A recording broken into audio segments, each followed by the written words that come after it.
Hello my dear students, नमस्कार, आदाब, सत श्री अकाल। स्वागत है आपका India's best and most trusted online platform पे जिसका नाम है डेफिनेट सक्सेस पाठशाला, जहां आपको मिलता है क्लास 9 से लेकर 12 तक का top quality education from India one of the best teachers. और हम हैं आपके मैथ्स के एजुकेटर और हमारा नाम है राहुल वरियानी। ठीक है भैया, अब आपको हमारा नाम मालूम चल गया। अब अपन आज मिले क्यों है ये बात कर लेते। पहले तो देखो, क्लास 10th के अपने मैथ्स के 5th चैप्टर को अपन आज शुरू करने वाले हैं जिसका नाम है अर्थमेटिक प्रोग्रेशंस। अब अगर 5वां चैप्टर शुरू किया तो भैया गणित का नियम है कि भैया पहले के 4 चैप्टर का क्या, तो वो चारों चैप्टर अपने कंप्लीट हो गए हैं। डिस्क्रिप्शन बॉक्स में लिंक है, आप वहाँ से उन चारों में से जितने भी टॉपिक्स आपको पढ़ने हैं उनके डेडिकेटेड सेशंस को देख सकते हैं। आज अपन फोकस करेंगे 5th चैप्टर पे, जहाँ पे हम समझेंगे कि जो चैप्टर का नाम है अर्थमेटिक प्रोग्रेशंस वो किसे कहा जाता है। इस नामक जो भी ये कह सकते हो आपकी टॉपिक है, कॉन्सेप्ट है, या फिर जो भी अननोन चीज़ है वो है क्या, उसको अपन समझने की कोशिश करेंगे। और फिर कॉन्सेप्ट्स के बेसिस पे एक्सरसाइज 5.1 को अपन सॉल्व करेंगे। चलिए, समय ज़्यादा आपको पता अपन वेस्ट करते नहीं, मुद्दे की बात पे सीधे सीधे आ जाते हैं। तो देखो, बात कुछ ऐसी है भैया, ज़रा ध्यान से समझना। अगले 10-15 मिनट की अपन जब पढ़ेंगे अर्थमेटिक प्रोग्रेशंस तो क्या पढ़ना एग्जैक्टली हम किस चीज़ को देखने वाले हैं। तो आपने नेचर में यानी संसार में बहुत जगह पे ऑब्जर्व किया होगा किसको, कुछ चीज़ों को जो कि एक सर्टेन पैटर्न फॉलो करती हैं। ठीक है, क्या बोला यहाँ पे हमने कहा कि संसार में हमने ऑब्जर्व किया है बहुत जगह पे चीजें एक पर्टिकुलर पैटर्न फॉलो करती हैं। जैसे कि एक सनफ्लावर्स में पेटल्स जो होंगी वो एक पैटर्न फॉलो करते हैं। होल्स ऑफ अ हनी कोम, वहां पे भी आपको एक पैटर्न देखने को मिलता है। ठीक है, उसके बाद द ग्रेन्स ऑन अ मेज कोब, यहाँ पे भी आपको एक पैटर्न देखने को मिलता है। The spirals of on a pineapple और अ पाइन कोन, यहाँ पे भी आपको एक पर्टिकुलर पैटर्न, एक पर्टिकुलर डिजाइन देखने को मिलती है। राइट, तो ऐसे बहुत सारी जगह है संसार में जहां पे आपको स्पेसिफिक डिजाइन, स्पेसिफिक पैटर्न्स देखने को मिलते हैं जिससे कि वो चीज देखने में बहुत अच्छी लगती है। राइट, एक बहुत ही आप कह सकते हो कि सूदिंग एक्सपीरियंस होता है उन चीजों को ऑब्जर्व करना। अब यहाँ पे देखो, कुछ पैटर्न जो हमारी डे टू डे लाइफ में क्या करते हैं, अकर होते हैं, हमें दिखते हैं, उन पे जरा और चर्चा करते हैं। जैसे यहाँ पे देखो, Reena applied for a job and got selected. ठीक है, तो कोई एक रीना दीदी हैं, उन्होंने किसी जॉब के लिए अप्लाई किया था और वो सिलेक्ट हो गई, तो उनको बहुत बहुत शुभकामनाएं। She has been offered a job with a starting monthly salary of 8,000 rupees. 8,000 rupees उनकी सैलरी है। कौन सी सैलरी है? स्टार्टिंग सैलरी, मतलब जब वो जॉब ज्वाइन करेंगी फर्स्ट मंथ काम करने के बाद उनको 8,000 रुपीज की सैलरी दी जाएगी with an annual increment of ₹500 in her salary. अर्थात जब उनको काम करते करते 1 साल पूरा हो जाएगा तो उसके बाद उनकी सैलरी 500 रुपए से बढ़ जाएगी। तो अब अगर मैं उनकी हर महीने की सैलरी जो भी होगी उसको अगर मैं इसे जॉट डाउन करते जाऊं तो पहले साल में उन्हें 8,000 महीना मिलेगा, सेकेंड ईयर में 500 रुपए से बढ़ जाएगी तो 8,500 रुपए मिलेगी, थर्ड ईयर में फिर 500 रुपीज से बढ़ जाएगी तो 9,000 मिलेगी। इस तरीके से वो पैटर्न बढ़ता चला जाएगा। मतलब हर ईयर अगर मैं देखूंगा तो उनकी सैलरी एक फिक्स वैल्यू से आगे बढ़ती जाएगी। कोई अगर मुझे पूछेगा 4th ईयर में कितनी होगी तो प्रोबेबली पैटर्न को जज करते हुए, पैटर्न को ऑब्जर्व करते हुए मैं बोल दूंगा कि 9,500 मिलेगी। राइट, करेक्ट है ना जी सर। ऐसे देखो और एग्जांपल, द लेंथ ऑफ, अगर मान लो किसी ने एक ऐसी सीढ़ी बनाई है, इसमें स्पेशल क्या है, आम तौर पे जो हम घर में लैडर देखते हैं या फिर जो नॉर्मली यूज होती हैं वो स्ट्रेट होती हैं। इन सेंस ये जो बीच का वुडन प्लैंक होता है जिसपे पैर रख के व्यक्ति ऊपर नीचे आता जाता है वो एक बराबर होते हैं इन टर्म्स ऑफ लेंथ। पर यहाँ पे इस पर्टिकुलर लैडर में स्पेशल क्या है, ये धीरे धीरे थोड़ा सा को कम होते जा रहे हैं। मतलब थोड़े सा इनका जो वो है विड्थ है, आप कह सकते हो लेंथ है इन प्लैंक की, वो डिफर कर रही है। सबसे नीचे वाले में सबसे ज्यादा है, फिर जैसे जैसे व्यक्ति ऊपर जा रहा है वैसे वैसे वो कम होती जा रही है। थोड़ा उसको डिजाइनर लुक दिया गया है यहाँ पे। ठीक है, तो अगर आप यहाँ पे देखोगे उन्होंने लिखा भी है कि the length of the rungs, इनको उन्होंने रंग्स कहा है, इसकी लेंथ क्या हो रही है, लैडर की डिक्रीज हो रही है। कैसे? Uniformly by 2 centimetre from the bottom to top. ठीक है, प्रोबेबली वो हेल्प करती होगी आपको थोड़ी स्टेबिलिटी देने के लिए, या फिर जहां पे जगह कम है वहां पे भी लैडर फिट हो जाए, क्योंकि उसका जो टॉप वाला फेस है वो थोड़ा सा कम एंगल पे है। ठीक है, गैप थोड़ा कम है। तो सबसे नीचे जो है वो है 45 सेंटीमीटर की। ठीक है, उसके बाद अगर आप देखोगे तो 45 के बाद अगला हो जाएगा 43, फिर 41 and so on till the last step which is 31, क्योंकि लिखा हुआ यहाँ पे स्टेटमेंट में कि 8 है। कितने स्टेप हैं? 8 हैं। तो कुछ इस प्रकार एक पैटर्न में उसकी जो लेंथ है वो कम होती जा रही है। पहले 45, फिर 43, फिर 41, फिर 39, फिर 37, फिर 35, फिर 33, फिर 31। ये क्लियर हुआ? तो यहां पे ऑब्जर्व करने वाली क्या बात है कि आपका जो लेंथ है वो धीरे धीरे एक फिक्स वैल्यू के सहारे, एक फिक्स वैल्यू के साथ कम होती जा रही है। ठीक है, ये क्लियर हुआ? यहां तक कोई दिक्कत जरा से भी नहीं sir. In a saving scheme, एक सेविंग स्कीम में क्या हो रहा है? अमाउंट बिकम्स, अमाउंट कितना हो जा रहा है? Amount becomes 5/4 times of itself after every 3 years. ठीक है, किसी ने ऑब्जर्व किया कि जब आपने कहीं एक कोई सेविंग स्कीम ने अपने फंड्स रखे तो वो हर 3 साल के बाद अपनी प्रीवियस वैल्यू का 5/4 टाइम्स हो जाता है। The maturity amount of an investment of ₹8,000 after 3, 6, 9 and 12 years will be. तो यहां पे देखिएगा, पहले 10,000 था, फिर 12,500 हो गया, फिर 15,625 हो गया, फिर 19,531.5 हो गया। इस तरीके से एक फिक्स पैटर्न के तहत यहां पे आपको क्या देखा? यहां पे आपके अमाउंट को बढ़ता हुआ आपने देखा। पहले 8,000 था, फिर 3 साल बाद 10,000 हो गया, फिर 12,500 हो गया, फिर 15,625 हो गया, फिर 19,531.25 हो गया। ये क्लियर है? ये सारे वैल्यूज कैसे? एक फिक्स पैटर्न के तहत, यानी पिछली वैल्यू का 5/4 होते गए। ठीक है, नो इश्यू सो फार, है ना? चलो अब यहां पे देखो, the number of unit squares in squares with side 1, 2, 3। अब देखो यहां पे, अगर मैंने सोचा है कि मैं 1 सेंटीमीटर के साइड वाला स्क्वायर बनाऊंगा तो मुझे 1 स्क्वायर की जरूरत पड़ी। जब मैंने सोचा कि नहीं 1 सेंटीमीटर वाले 2 लेने पड़ेंगे क्योंकि मुझे 2 सेंटीमीटर की साइड का स्क्वायर बनाना है, तो उस केस में मुझे कितने लगे? 4 लगे। ठीक है, उसके बाद नेक्स्ट वाले में अगर आप देखोगे मुझे 3 सेंटीमीटर का बनाना है तो 1, 2, 3 लगे। ठीक है, अब अगर मैं इसका एरिया कैलकुलेट करूं, ठीक है, तो एरिया कितना हो जाएगा? तो सर इसका हो जाएगा 1 स्क्वायर दैट इज 1।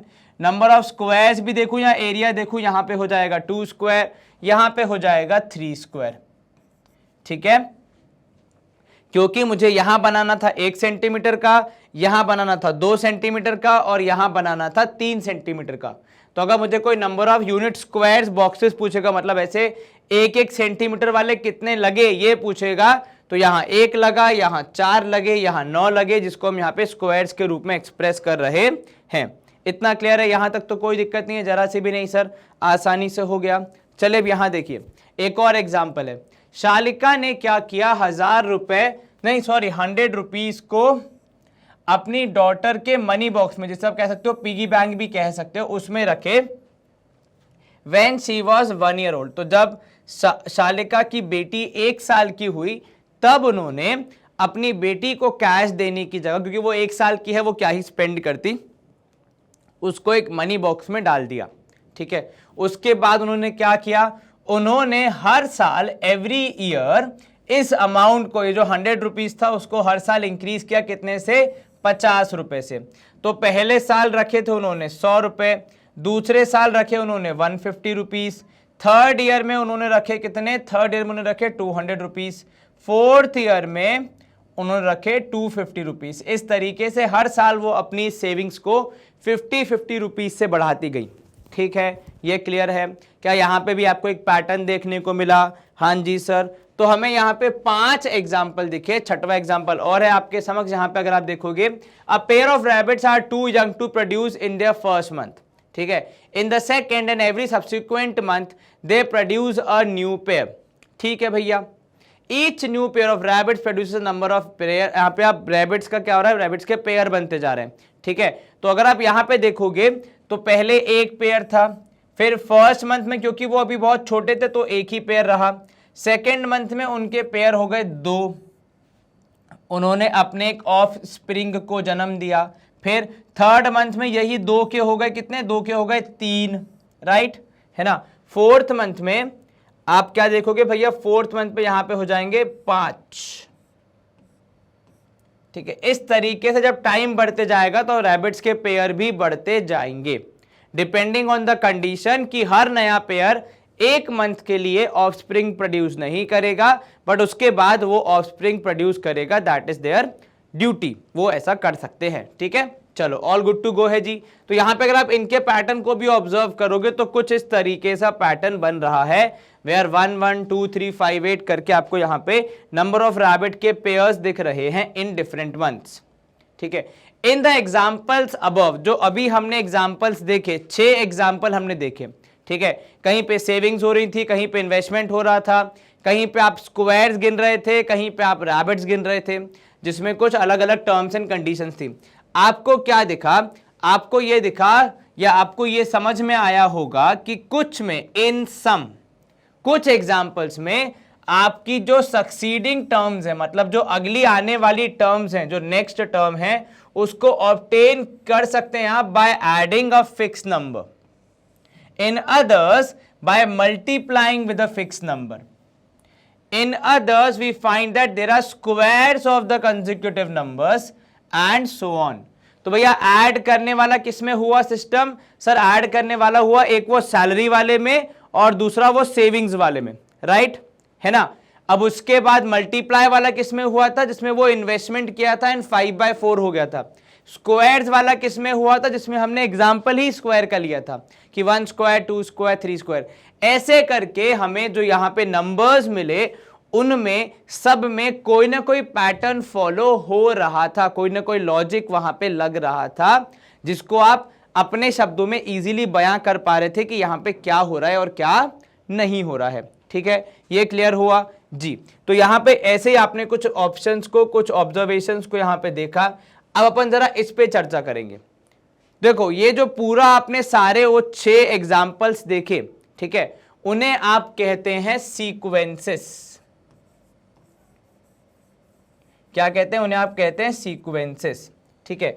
सीक्वेंस में क्या होता है, जब आपके पास एक लिस्ट ऑफ नंबर्स है जो कि एक पर्टिकुलर पैटर्न को फॉलो करते हुए लिखे गए हैं, जैसे कि अगर मैंने लिख दिया 1 4 9 16 एंड सो ऑन, यहां पे जो हमने नंबर्स लिखे हैं वो एक पर्टिकुलर पैटर्न को फॉलो कर रहे हैं, और अगर उस पैटर्न के तहत मैं सोचूं तो मैं अगले नंबर को गैस कर सकता हूं, अगले नंबर को निकाल सकता हूं, इसीलिए हम इन्हें कहते हैं सीक्वेंसेस, ठीक है।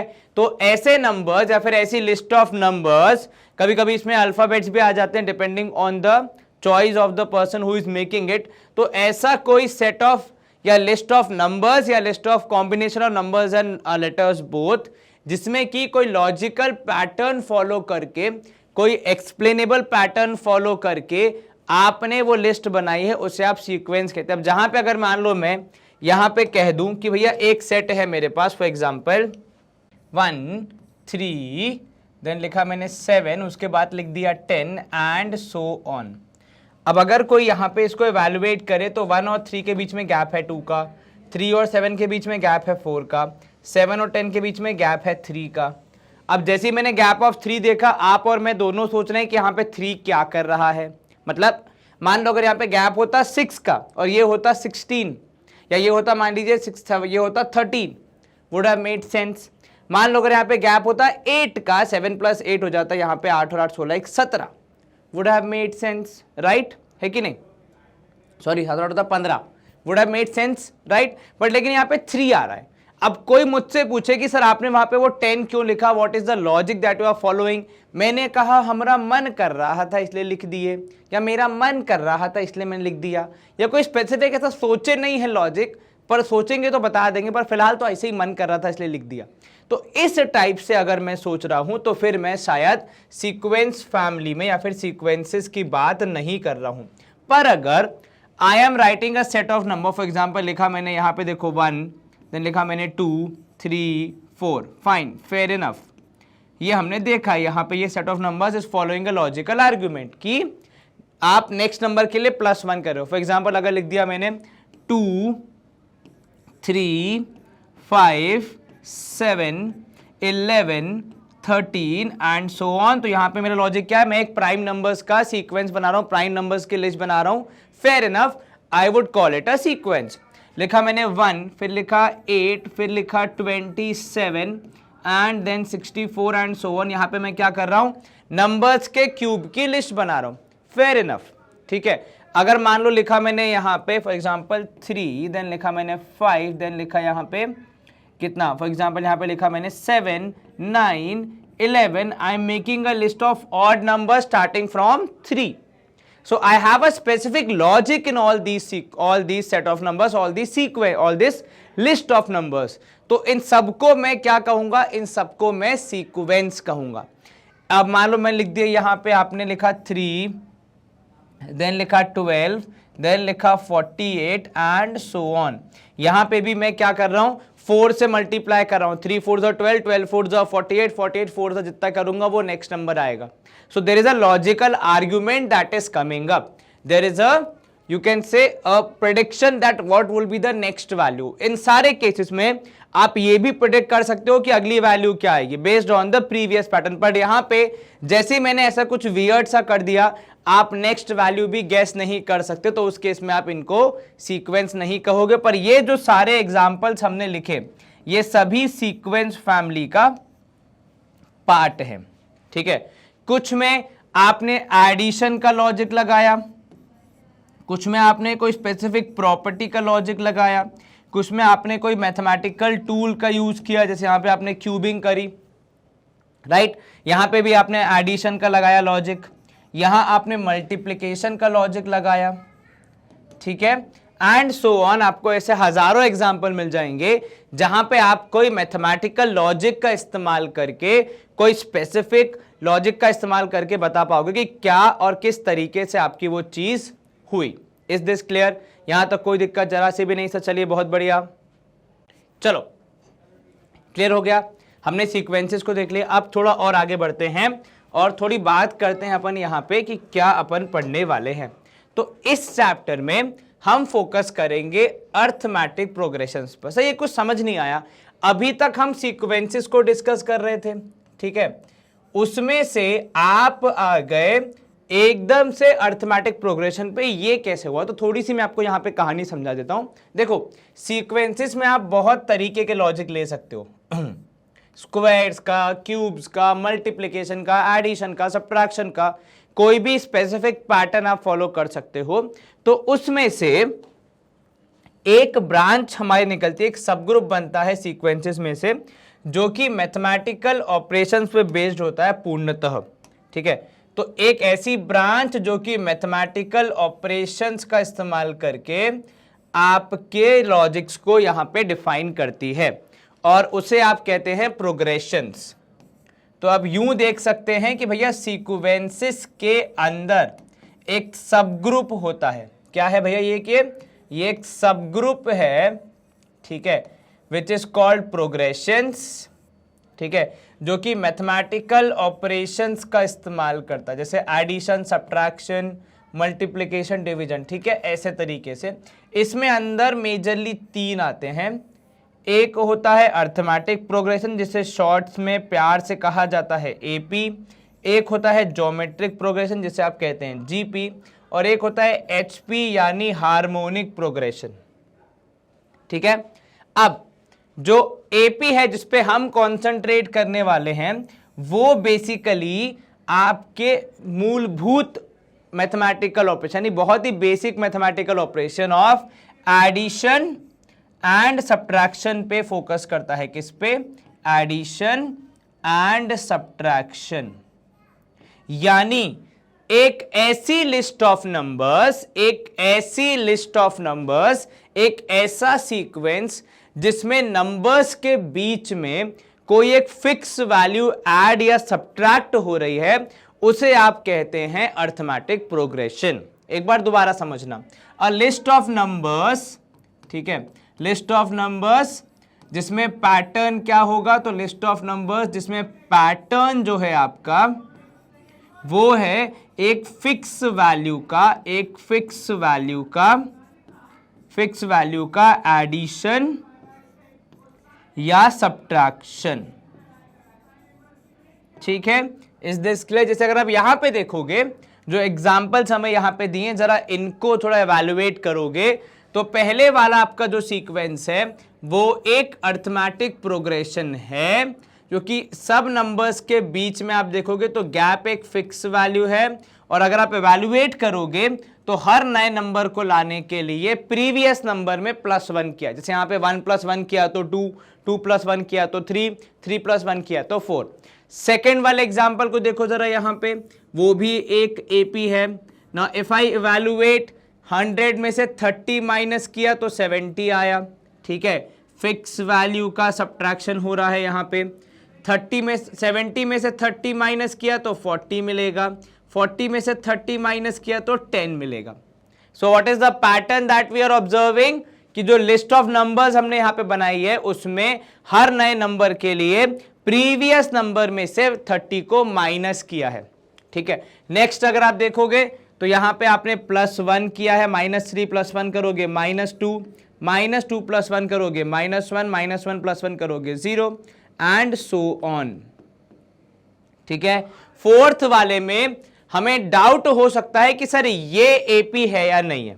ठीक है, अब अगर एपी का रूल पढ़े हम तो एपी का रूल कहता है कि एक लिस्ट ऑफ नंबर्स जिसमें एक फिक्स पैटर्न फॉलो हो रहा है, और वो पैटर्न अगर आप डिफाइन करने जाएंगे तो उसमें आप देखते हैं या आप अगर ऑब्जर्व करते हैं तो होता क्या है पैटर्न बहुत सिंपल होता है कि एक फिक्स वैल्यू को नई वैल्यू के लिए एक फिक्स वैल्यू को पुरानी वैल्यू में ऐड या सब्ट्रैक्ट किया जा रहा है।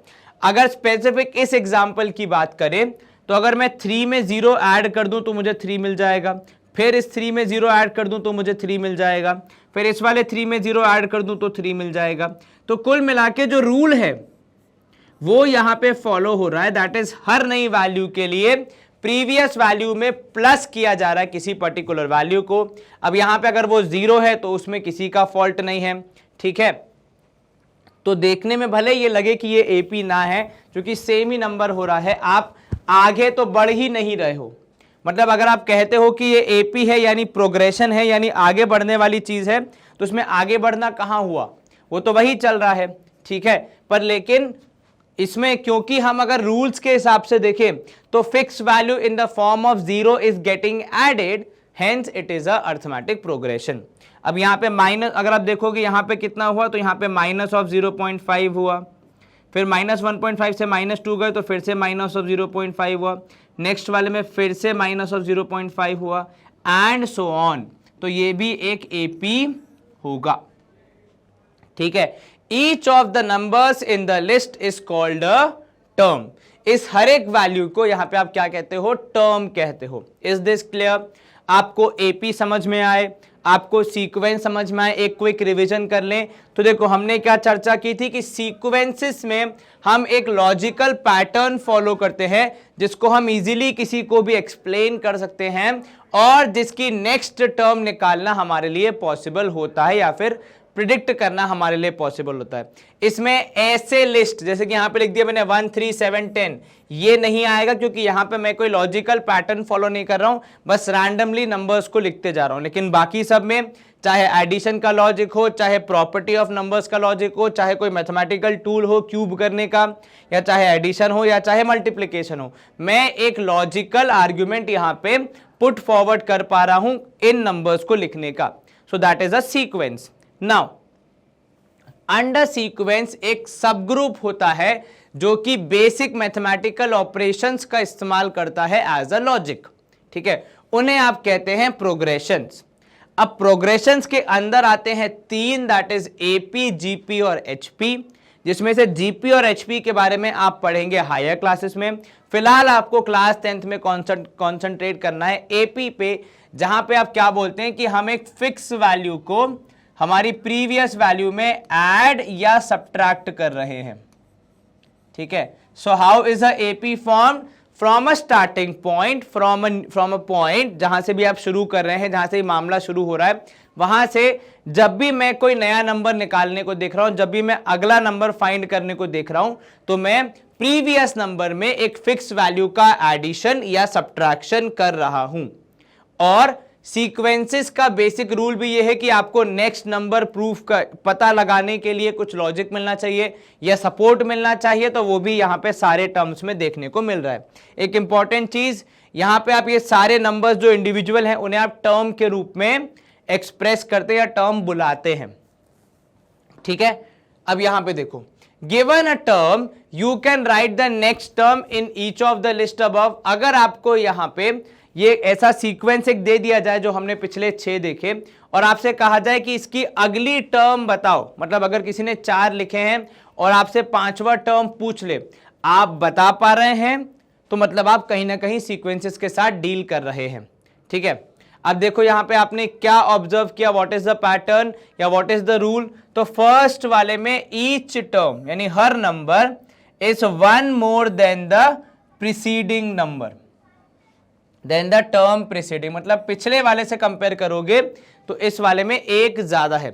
सेकंड वाले में देखोगे ईच टर्म, हर टर्म कितना कम है, 30 कम है, किससे, पिछली टर्म से। थर्ड वाले में हर टर्म कैसे मिली है आपको, ऐड 1 करने पे, किसमें, प्रीवियस टर्म में। अब यहां पे अगर आप देखोगे तो फर्स्ट एंड थर्ड में सेम ही चीज की है, आपने टर्म जो प्रीसीडिंग थी उसमें 1 ऐड करके नेक्स्ट टर्म को अचीव किया, लेकिन लिखने का तरीका अलग है, लेकिन बात कहनी उनको सेम ही है। It is just that mathematics has n number of ways of writing the same thing, ठीक है।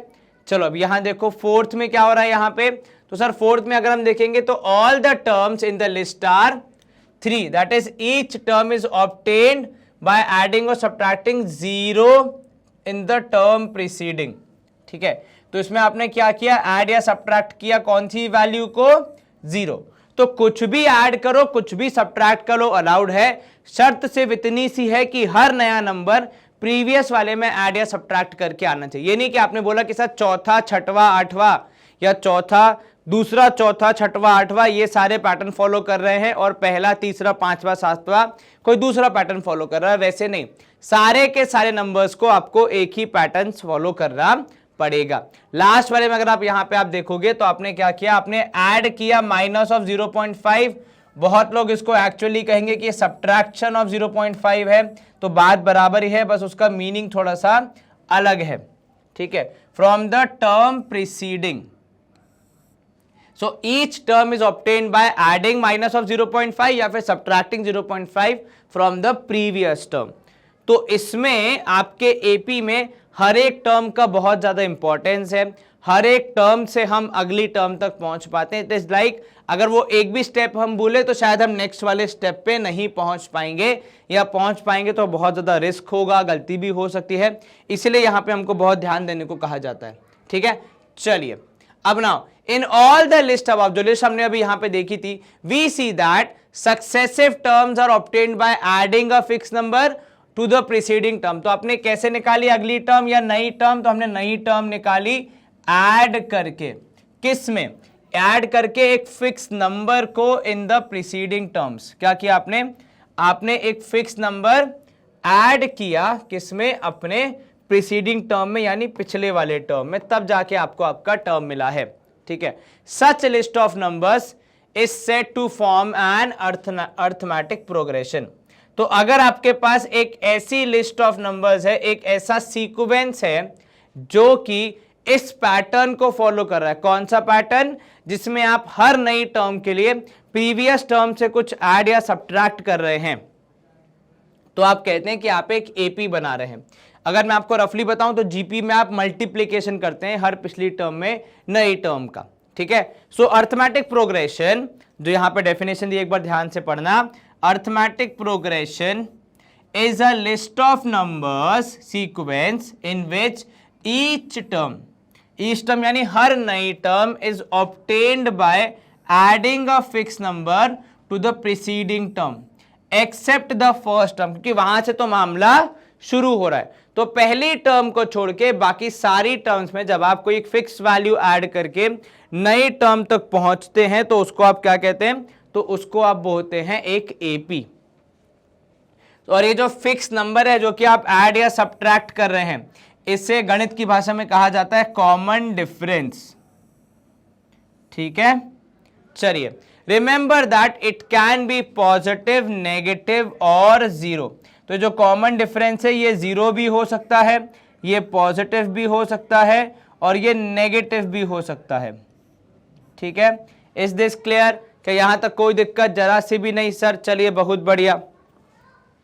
अब यहां देखो, let us denote the first term of an AP by A1। तो हमने क्या किया, अब हमें first term of an AP को बोलना है, तो हम क्या बोलेंगे उसको, एपी A1 बोलेंगे। A1 यानी first term. Then second term को हम क्या बोलेंगे, A2। A stands for AP and number stands for कौन सी वाली टर्म है, किस पोजीशन पे। ऐसे ही जिस टर्म की हमें पोजीशन नहीं पता उसे हम nth टर्म बोलेंगे, और अगर nth टर्म बोलेंगे तो हमारा nth टर्म क्या हो जाएगा, an following the same pattern. ठीक है, and the common difference is d। तो मैथमेटिक्स की भाषा में कॉमन डिफरेंस को स्मॉल d से रिप्रेजेंट किया जाता है। अब यहां पे देखो, अगर मैं इसको सीक्वेंशियल ऑर्डर में लिखूं तो पहले टर्म को कहा हमने A1, दूसरे को कहा A2, तीसरे को कहा A3 एंड सो ऑन। ये जहां पे खत्म हो रहा है that is an would be your last term. ठीक है, अब यहां पे अगर आप देखोगे कुछ बेसिक चीजें कि अगर आपको कॉमन डिफरेंस पता करना हो, निकालना हो कितना है, तो आप क्या करोगे सर, बहुत सिंपल सा काम करेंगे हम, प्रीवियस वाली टर्म में से या नई वाली टर्म में से प्रीवियस वाली टर्म को माइनस कर देंगे। जैसे यहाँ पे दिखा है, नई टर्म हो गई 2, प्रीवियस टर्म 1, दोनों को माइनस किया, कॉमन डिफरेंस मिल गया। नई टर्म हो गई 3, प्रीवियस टर्म हो गई 2, दोनों को माइनस किया, कॉमन डिफरेंस निकाल लिया। ऐसे ही नई टर्म हो गई an, प्रीवियस टर्म हो गई उससे एक कम वाली, तो an -1 and that would give you your common difference. Clear है कैसे निकलता है कॉमन डिफरेंस? कोई एपी की दो कंसेक्यूटिव टर्म्स ले लो और दोनों के बीच के गैप को ऑब्जर्व करो, तब आप बता पाओगे कि ये एपी आपकी है या नहीं और ये कॉमन डिफरेंस कितना होगा। So what is important is to observe the difference between two consecutive terms. ठीक है, उसके हिसाब से ही फिर आप कॉमन डिफरेंस निकाल पाते, अन्यथा आपसे कुछ गड़बड़ हो सकती है। कोशिश करना है कि वैसी गड़बड़ ना हो। चलिए, गुड टू गो। अब यहां देखो कुछ और एग्जाम्पल देखते हैं। The height of some students of a school standing in a queue in the morning assembly are 147, 148, 149 and so on till 157। हमारा जो गैप है यहाँ पे हाइट का वो 1 सेंटीमीटर से बढ़ रहा है फॉर ऑल द टर्म्स। तो इसको आप क्या कहेंगे, इसको आप कहेंगे इट इज अ एपी, क्योंकि यहाँ पे कॉमन डिफरेंस जो है वो 1 का आ रहा है, क्योंकि 1 का गैप है सारी टर्म्स के बीच में, है ना। तो आपका ये एक एपी है जिसका फर्स्ट टर्म यानी A1 हो जाएगा कितना, फर्स्ट हो जाएगा 147 and A2 would be your 148। तो कॉमन डिफरेंस आ जाएगा फॉर्मूला के हिसाब से 1, दोनों को माइनस करने पे। It shows the gap that is being kept in mind while writing this list of numbers या सेट ऑफ नंबर्स। इसलिए कौन से नंबर शामिल होंगे कौन से नहीं वो आप यहां पे समझ पाते हो। ठीक है, चलिए देन बी पार्ट में कह रहा था minimum temperatures in degree Celsius recorded for a month for a week in the month of January in a city are arrange in ascending order. तो यहां पे आप देखोगे अगर, तो ये भी एक एपी है। रीजन बीइंग यहाँ पे जो गैप है वो फिक्स है, that is -1। 31 - 1 would B sorry minus of 0.1, सो 3 - 3.1 - 0.1 हो जाएगा 3। अब 3 - 0.1 हो जाएगा -2.9। -2.9 में से 1 गया तो आप बोलोगे -2.8। अब यहाँ पे गया मतलब क्या हो जाएगा, तो देखो यहाँ पे आपका A1 यानी फर्स्ट टर्म होगा -3.1 एंड D यानी कॉमन डिफरेंस होगा -0.1। ठीक है, क्योंकि सब में नेगेटिव है, माइनस की प्लस सर प्लस होगा तो +0.1 होगा, क्योंकि सब में क्या हो रहा है नेगेटिव है, तो वो पॉजिटिव साइन जब लगेगा 0.1 के साथ तभी वो माइनस में से कुछ वैल्यू काट पाएगा और आंसर दे पाएगा 3। ठीक है, 3 में से आपने 0.1 ऐड किया तो 2.9, ऐसे अगले वाले में ऐड करते गए तो आपको मिल गया D = 0.1, A = कितना 3.1 and common difference is plus of 0.1।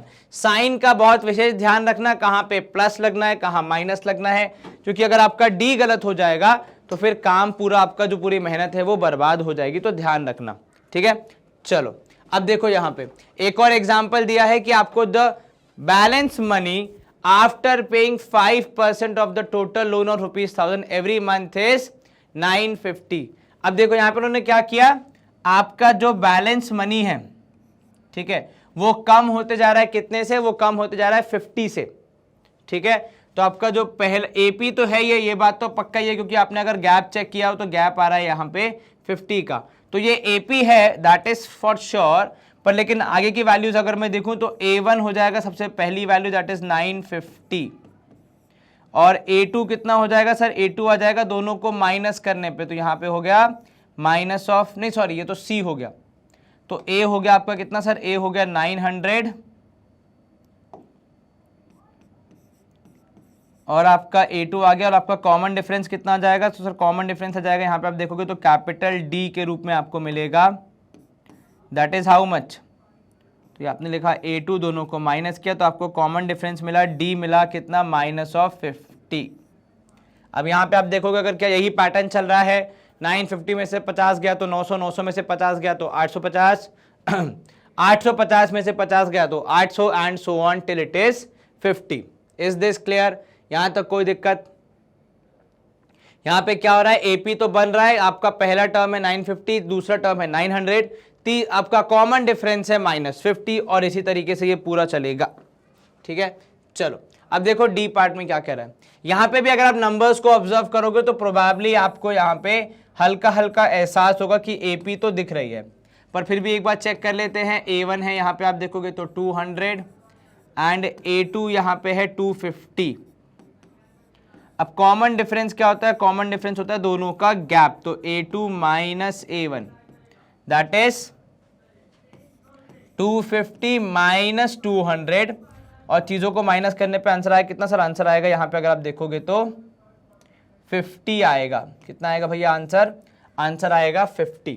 तो ये भी एक एपी में है सारे मार्क्स जो भी आपके यहाँ पे स्टूडेंट्स को मिले हैं। कितना सर, इसका कॉमन डिफरेंस है 550 का, सॉरी, तो वो यहाँ पे यूज हो जाएगा। चलो अब हम क्या करेंगे भैया, तो अगर आगे देखेंगे हमें तो आंसर मिल जाएगा इजीली, कोई दिक्कत तो नहीं है, जरा सी भी नहीं सर। चलो वेरी गुड। अब देखो E part, the total savings in rupees after every month for 10 months when 50 are saved each month is 50, 100, 150, 200 and so on. अब यहां पे अगर आप देखोगे तो ये 50, ये 100, ये 150, ये 200, इस तरीके से आपकी सेविंग्स बढ़ रही हैं अगर आप उनको हर महीने 50 रुपए से बढ़ाओगे तो। ठीक है, ये क्लियर है, यहां तक कोई दिक्कत तो नहीं, जरा से भी नहीं सर। लेकिन ये सारे नंबर्स जो हमने लिखे वो हम इजीली जज कर पाए बिकॉज हमें थोड़ा ही टारगेट दिया था। मान लो कोई कह दे आपसे 50वीं बताओ कितनी होगी सेविंग्स अमाउंट, है सर 50वीं कैसे बताएंगे, या तो पूरी लिस्ट बनानी पड़ेगी या फिर तो भैया कैलकुलेटर की हेल्प लेनी पड़ेगी। कोई प्रीवियस एग्जांपल्स में बोल दे भैया 45वीं बता दो, भैया 70वीं बता दो, भैया 120वीं बता दो, तो भैया आप वहां पे थोड़ा सा कैसे जाओगे, हिल जाओगे। ठीक है, तो सामने वाला भी बोलेगा क्यों हिला डाला ना, तो वैसा वाला था ना, तो वो नहीं होना है अपन को। तो अपन यहां पे क्या करेंगे, अपन यहां पे थोड़ी सी मेहनत करेंगे और सोचेंगे कि कैसे हो सकता है कि कोई मुझसे अगर 50वीं इंस्टॉलमेंट पूछ ले, या जो सेविंग्स है वो 50 महीने बाद कितनी होगी या 50वें महीने में कितनी होगी, ऐसा कुछ पूछ ले तो मैं कैसे निकालूंगा। तो यहां पे जरा पैटर्न को ऑब्जर्व करना, क्या कहा इन्होंने, आप हर महीने 50 रुपए से शुरू कर रहे हैं और अब से हर महीने अपनी सेविंग्स कर रहे हैं 50 रुपए से बढ़ाकर। तो पहले महीने आपने 50 किया, दूसरे महीने 100, तीसरे महीने 150, और उसके बाद फिर चौथे महीने में 200, ठीक है, फिर 250 एंड देन यहां पे हो जाएगा 300 एंड सो ऑन। अब यहां पे देखना, ये आपके पहले महीने में हुआ, ये दूसरे महीने में, ये तीसरे महीने में, ये चौथे महीने में, ये 5वें महीने में और ये 6वें महीने में। एक काम करते हैं, थोड़ा सा यहाँ पे अंडरस्टैंडिंग को और अच्छा करने के लिए मैं हल्का सा चेंज कर रहा हूं। 50 की जगह मैं आपसे क्या कह रहा हूं, देखो आपने शुरू किया 75 रुपए से और अब हर महीने 50 रुपए से बढ़ा रहे हो, ठीक है। तो पहले महीने 75, दूसरे महीने हो जाएगा देखो ये 50 ऐड करके 125, ठीक है। तीसरे महीने ये 50 ऐड करके हो जाएगा 175, फिर नेक्स्ट महीने कितना हो जाएगा, तो सर नेक्स्ट महीने ये हो जाएगा 225, राइट। फिर नेक्स्ट महीने 275, फिर नेक्स्ट महीने 325 and so on. Now observe the pattern, सब में गैप कितना है, 50 का है। तो अगर मैं सेकेंड महीने को एक्सपैंड करूं तो वो मैंने किया क्या, मैंने 75 में 50 ऐड किया, right. In the third month how did I get to know कि मुझे 175 रुपीज सेव करने हैं, क्योंकि सर आपने ही रूल बनाया है कि जो पिछले महीने हुआ था उससे 50 ज्यादा करना है। बिल्कुल ठीक कहा। अब यहां पे 225 है, ये कैसे मालूम चला आपको, तो सर ये पिछले वाले में 175 में 50 ऐड करना था तो हमने वही किया। इधर पे 275 के लिए आपने क्या किया, 225 में 50 ऐड किया, राइट। और लास्ट में अगर मैं 325 की बात ना भी करूं, चलो इसको थोड़ी देर के लिए हटा देते हैं। अब एक बात देखना, जरा मेरे को एक काम करो, थोड़ा पैटर्न समझने के लिए इस 225 को ब्रेक करके दिखाओगे। सर ये 50 तो एज इट इज, 225 को अगर मैं ब्रेक करूं तो I would write it as 175 plus 50, right. अब अगर मैं इसको और ब्रेक करूं तो 175 will be written as 125 plus 50 plus 50 and यहां पे प्लस 50, राइट, है ना, यही होगा जी सर। अब अगर मैं थोड़ा सा 125 को भी ब्रेक करूं, सो 125 वॉज 75 प्लस 50, ऐसे ही तो हुआ ना, ठीक है। और यहां पे आ गया प्लस 50, यहां पे आया प्लस 50, यहां पे आया प्लस 50, राइट, ऐसा ही हुआ जी सर। यहां तक आपको क्लियर हुआ? बिल्कुल सर। तो अगर मैं यहां पे एक पैटर्न ऑब्जर्व करूं तो मेरी फिफ्थ टर्म, कौन सी टर्म, फिफ्थ टर्म 275 तक पहुंचने के लिए मुझे 75 में 4 बार 50 ऐड करना पड़ा, राइट, है ना, बिल्कुल ठीक सर। अब यहां पे अगर मैं बोलूं 225 की अगर मैं बात करूं, ठीक है, सो 225 में कहां से पहुंचा था, उसको अगर मैं ऑब्जर्व करूं, उसको अगर मैं ट्री बनाऊं तो प्रोबेबली पता है आपको क्या लगेगा, आपको ये दिखेगा कि भैया जैसे आप अगर उल्टा लिखें तो 275 पहुंचने के लिए आपने 75 में 4 बार 50 को ऐड किया था, तो 4 बार 50 ऐड हुआ, ठीक है। और अगर मैं नेक्स्ट देखूं 225 के लिए मैंने 75 में 3 बार 50 ऐड किया, राइट। देन 125 के लिए, 125 है कितना है, नहीं सर 175 है, सॉरी, तो 175 के लिए मैंने 2 बार 50 को ऐड किया, ठीक है। देन 125 के लिए मैंने 75 में 1 बार 50 को ऐड किया, और 75 जो कि हमारा स्टार्टिंग पॉइंट था उसके लिए 75 में 0 बार 50 ऐड हुआ। अब यहां पे अगर आप ऑब्जर्व करो तो मैंने हर नई टर्म के लिए क्या किया है, हर नई टर्म के लिए प्लस 50 किया है। तो अगर कोई मुझसे पूछेगा कि इस पर्टिकुलर गिवन सीरीज का कॉमन डिफरेंस क्या है, तो वो तो मैं बोल दूंगा 50, ठीक है। लेकिन अगर मैं यहां पे पैटर्न ऑब्जर्व करूं तो पहली टर्म के लिए मैंने एक भी बार 50 ऐड नहीं किया, ठीक है। दूसरी टर्म के लिए मैंने 1 बार 50 ऐड किया, तीसरी टर्म के लिए मैंने 2 बार 50 ऐड किया, चौथी टर्म के लिए मैंने 3 बार 50 ऐड किया, और पांचवी टर्म के लिए मैंने 4 बार 50 ऐड किया। तो अगर मैं यहां पैटर्न को ऑब्जर्व करूं, हुआ क्या है, हुआ बहुत सिंपल सी चीज है कि मुझे जो भी टर्म चाहिए थी उससे एक कम करके मैंने 50 यानी मेरे कॉमन डिफरेंस से मल्टीप्लाई किया, तो मुझे यहां पे मेरा एक नया नंबर मिल गया अगर मैं स्टार्टिंग पॉइंट का रेफरेंस लेके चलूं तो। ये क्लियर हुआ? तो ऐसे ही अगर कोई मुझसे 10th टर्म पूछेगा तो मैं यहां पे क्या बोलूंगा सर, 10th टर्म के लिए मुझे पहली टर्म में 9 बार 50 ऐड करना पड़ेगा, राइट। पहली टर्म को मैं A1 बोलता हूं, 9th नंबर मुझे मल्टीप्लाई करना था किसमें, कॉमन डिफरेंस में यानी D में, ठीक है। तो अगर मैं वापस चलूं मेरे सेकेंड टर्म की ओर तो मैंने क्या किया, मैंने पहली टर्म में एक बार कॉमन डिफरेंस को ऐड किया, ठीक है। और मैंने थर्ड के लिए क्या किया था, थर्ड के लिए मैंने पहली टर्म में 2 बार कॉमन डिफरेंस को ऐड किया था। फोर्थ के लिए क्या किया मैंने, फोर्थ के लिए पहली टर्म में 3 बार 50 को ऐड किया जो कि 3 into D लिखा है मैंने, और फिफ्थ के लिए 4 बार 50 को ऐड किया। So the agenda of doing entire hard work is very simple. यहां पे मैं आपको क्या दर्शाना चाह रहे हैं, यहां पे मैं आपको यह दर्शाना चाह रहे हैं कि जब भी आपको कोई नई टर्म चाहिए होती है तो what is the pattern that you follow. सबसे पहले तो पहली टर्म को एक्सप्लोर करते हो जो कि अक्सर सवाल में दी होती है या किसी तरीके का आइडिया दिया होता है कि पहली टर्म क्या होगी।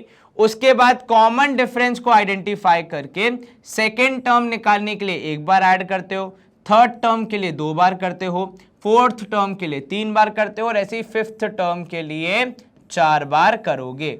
कोई अगर पूछेगा 75th टर्म क्या होगी तो पहली टर्म में 74 बार कॉमन डिफरेंस को ऐड करेंगे। कोई पूछेगा 127वीं टर्म क्या होगी तो पहली टर्म में 126 बार कॉमन डिफरेंस को मल्टीप्लाई करके ऐड करेंगे। यह पैटर्न आपको समझना है कि पोजीशन और कॉमन डिफरेंस का मल्टीप्लाइंग फैक्टर में क्या कनेक्शन है। अगर वो आप समझ जाओगे तो इजीली किसी भी एपी से डील कर पाओगे और इजीली अपने किसी भी क्वेश्चन को सॉल्व कर पाओगे, ठीक है। Now let's move to our next topic. तो भैया जहां पे अपन ने अभी देखा कि A या A1 plus A1 then A1 plus D then A2 plus D, sorry A2 नहीं, यहां पे भी A1 ही होगा, there is no A2 plus D, there is always A1 plus 2D then A1 plus 2D, A1 plus 3D and so on. ऐसे आप किसी भी अर्थमेटिक प्रोग्रेशन को, आई रिपीट, किसी भी अर्थमेटिक प्रोग्रेशन को रिप्रेजेंट कर सकते हैं। जहां पे जो आपका A1 है या A है, जो भी आप लिखें, बहुत जगह पे A यूज किया जाता है, बहुत जगह पे A1 लिखा जाता है ताकि फर्स्ट टर्म को डिनोट किया जा सके। Is the first term, D is the common difference, क्योंकि उसी की वजह से AP का निर्माण हो पा रहा है। एंड इस तरीके से जब हम किसी एपी को लिखते हैं तो आप कहते हो कि ये एक जनरल फॉर्म है एपी का, यानी एपी का मूलभूत स्ट्रक्चर, एपी का बेसिक फॉर्म जहां से एपी बनती है, ठीक है, वो ऐसे होता है। ये क्लियर हुआ आपको? This is the general form and AP, जहां से एपी का निर्माण शुरू होता है, जहां से एपी को आप समझना शुरू करते हैं कि क्या गैप है, कैसे उसको बनाया गया है और कैसे उसको रिप्रेजेंट किया जा रहा है। यहां पे जो हमने एग्जांपल देखा था दैट इज हमारा एपी था एक 75, 125, 175 एंड सो ऑन वाला। उसमें अगर यहां पे आप देखोगे 75, तो ये स्टार्टिंग पॉइंट था A1। ये जरूरी था क्योंकि इसी के हिसाब से मालूम चलेगा कहां से आपको शुरू करना है। उसके बाद आपने आइडेंटिफाई किया कि हर नई टर्म के लिए आप प्रीवियस टर्म में 50 ऐड कर रहे हो, लेकिन ये जो हमारा पैटर्न बना था ये एक लिमिट तक ही हमें टर्म्स बता सकता था, उसके आगे हम नहीं जा पा रहे थे। इसलिए हमने क्या किया, हमने हमारे इस टर्म्स को ब्रेक करना शुरू किया। और जब हम ब्रेक करेंगे तो हम क्या देखेंगे कि हमारी फिफ्थ टर्म के लिए हमें स्टार्टिंग टर्म में 4 बार 50 को ऐड करना पड़ रहा है, हमें फोर्थ टर्म के लिए 75 में 3 बार 50 को ऐड करना पड़ रहा है, उसके बाद थर्ड टर्म के लिए 2 बार करना पड़ रहा है, सेकेंड टर्म के लिए 1 बार और पहली टर्म के लिए तो 0 बार ऐड करना पड़ रहा है। तो इस पैटर्न को ऑब्जर्व करते हुए ही हम उसे एपी के तौर में समझ पाए, अंडरस्टैंड कर पाए कि एक्चुअली कर क्या रहे थे, ठीक है। अब यहां पे देखना, जितने नंबर्स हमने, जितने एग्जांपल्स हमने देखे यहां पे, उसमें क्योंकि आपके एपी में एक फाइनाइट टर्म्स थे, यानी नंबर ऑफ टर्म्स कितने थे ये आप यहां पे इजीली पता लगा पा रहे थे, तो उसे आप कहते हो फाइनाइट एपी। अब जैसे अगर आप एग्जांपल देखो प्रीवियस वाला, हमने पहले ही कह दिया था कि 10 महीने सेविंग्स होगी, तो आपको पता था 10 ही महीने की वैल्यू निकालनी है, ठीक है, इसे कहते हैं फाइनाइट एपी। यहां पे देखोगे अगर आप तो क्लास 1 से लेकर 12 तक, तो आपको पहले से पता था कि 12 लोगों को इनाम देना है, फिक्स था। अब जैसे यहां पे कह दिया आपको, उसके बाद उसके और प्रीवियस एग्जांपल में यहां पे आपको कह दिया कि भैया 1000 रुपए एवरी मंथ, ठीक है, at 5% from the total loan of 1000। तो यहां पे भी आपका एक लिमिट तक जाएगा, उसके बाद खत्म हो जाएगा जब आपका लोन रीपेमेंट का काम हो जाएगा, ठीक है। देन यहां पे अगर आप देखोगे तो आपने कहा कितने, जनवरी के फॉर अ वीक, तो वीक मतलब आपने यहां पे डिसाइड कर लिया पहले से आपको कितनी वैल्यूज चाहिए। तो ऐसा एक सीरीज, ऐसा एक सॉरी सीरीज नहीं बोलेंगे हम अभी अपन इसको, क्योंकि सीरीज एक अलग जगह पे यूज होता है। तो ऐसा एक सीक्वेंस जिसमें आपको पता होता है कि कहां पे रुकना है, कितनी टर्म्स के बाद रुकना है, तो उसे आप कहते हैं एक फाइनाइट एपी। वहीं अगर मुझे पता ना हो, अगर मुझे पता ना हो कि भैया रुकना कहां पे है, तो मैं फिर उस केस में उसे एक इनफाइनाइट एपी कहता हूं। जैसे यहां पे देखो लिखा भी हुआ है ये टर्म इनफाइनाइट एपी, जहां पे आपको दी गई जानकारी के हिसाब से नहीं पता है कि आपको कहां पे रुकना है, तो उसे आप इनफाइनाइट एपी कहते हैं। और जब आपको यही नहीं पता है कि रुकना कहां है, तो फिर आप लास्ट टर्म कैसे पता लगाओगे। जैसे फॉर एग्जाम्पल अगर आपको यहां पे कहा जाए कि आप हर महीने 50 रुपए से सेविंग्स बढ़ाते जा रहे हैं, शुरू कर रहे हैं 75 रुपीज से, जो हमने एग्जाम्पल लिया था, पर वो सेविंग्स आप कब रोकोगे, इस बात पे कोई वो ही नहीं किया, आपने डिस्कशन ही नहीं किया। 1 साल बाद रोकोगे, 2 साल बाद रोकोगे, 10 साल बाद रोकोगे, नहीं पता है। तो उस केस में वो सेविंग्स कब खत्म होगी, जब आप स्वयं स्वर्गलोक सुधार जाएंगे तब। जैसे मान लो अगर मैंने शुरू की है और क्योंकि वो निश्चित नहीं है, तो सेविंग्स कब एंड होगी वो भी निश्चित नहीं है।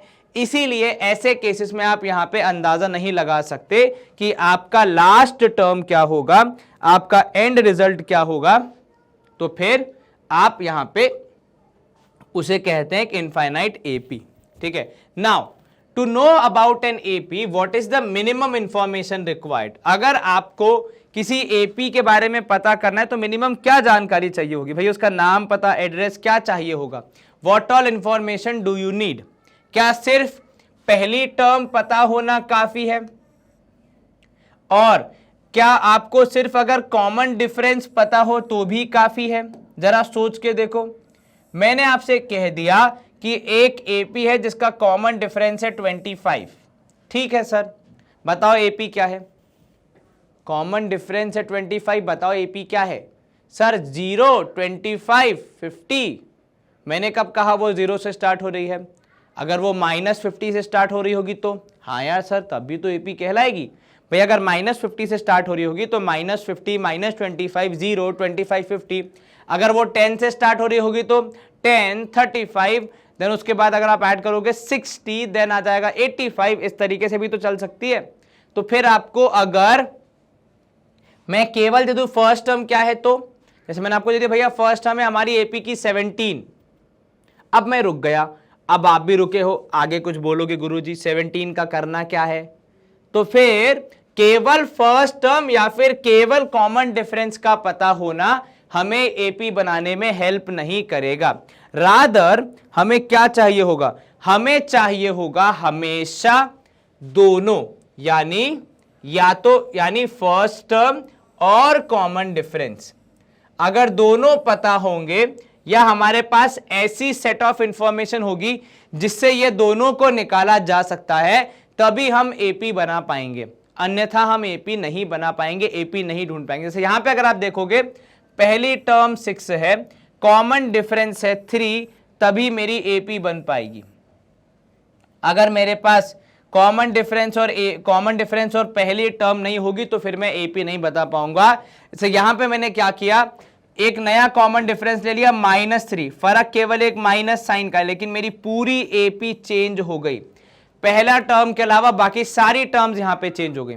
तो ऐसा एक मामला भी बन सकता है। इसीलिए हमेशा कहा जाता है कि जब भी आप कोई एपी बना रहे हैं तो उसका first term and common difference यदि आपको ज्ञात नहीं होगा तो फिर आप कुछ नहीं कर पाओगे। ठीक है, इन दोनों के बारे में सीधी सरल जानकारी या फिर ऐसी जानकारी जो कि हमें इन वैल्यूज तक ले जाए, उसकी सहायता से ही हम एपी बना सकते हैं।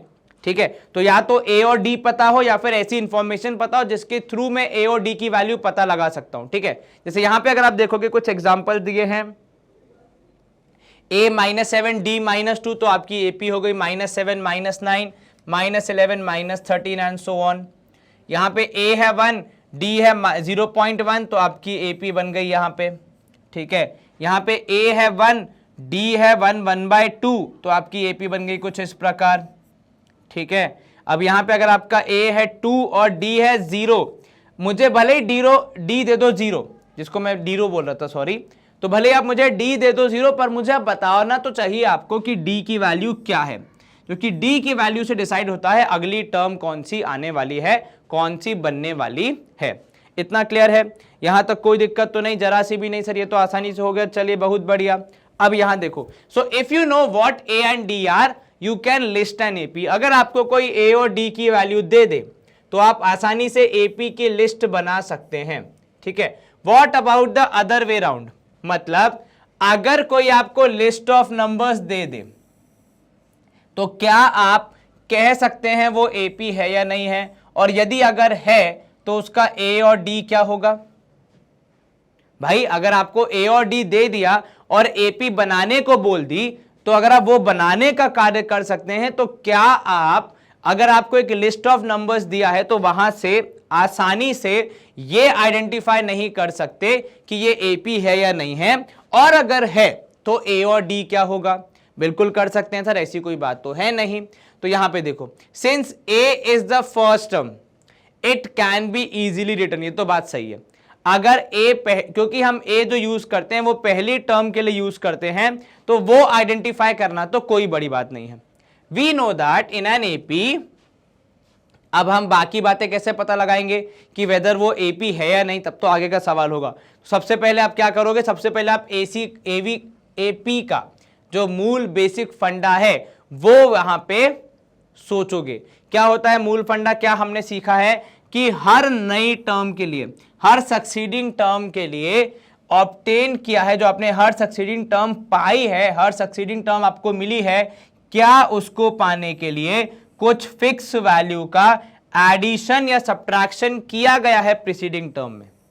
यदि हां, तो फिर आप बिल्कुल सही दिशा में हैं। आपका जो गिवन लिस्ट ऑफ नंबर्स है वो एपी ही है, और ये जो गैप है हर एक टर्म के बीच में, फिक्स गैप, वो आपका कॉमन डिफरेंस होगा, जिसको आप किन्हीं दो टर्म्स को, जो कि सक्सेसिव टर्म्स हैं, एक दूसरे के बाद वाली है, कंसेक्यूटिव टर्म्स हैं, उनको माइनस करके उनके बीच का गैप निकाल के बता सकते हैं।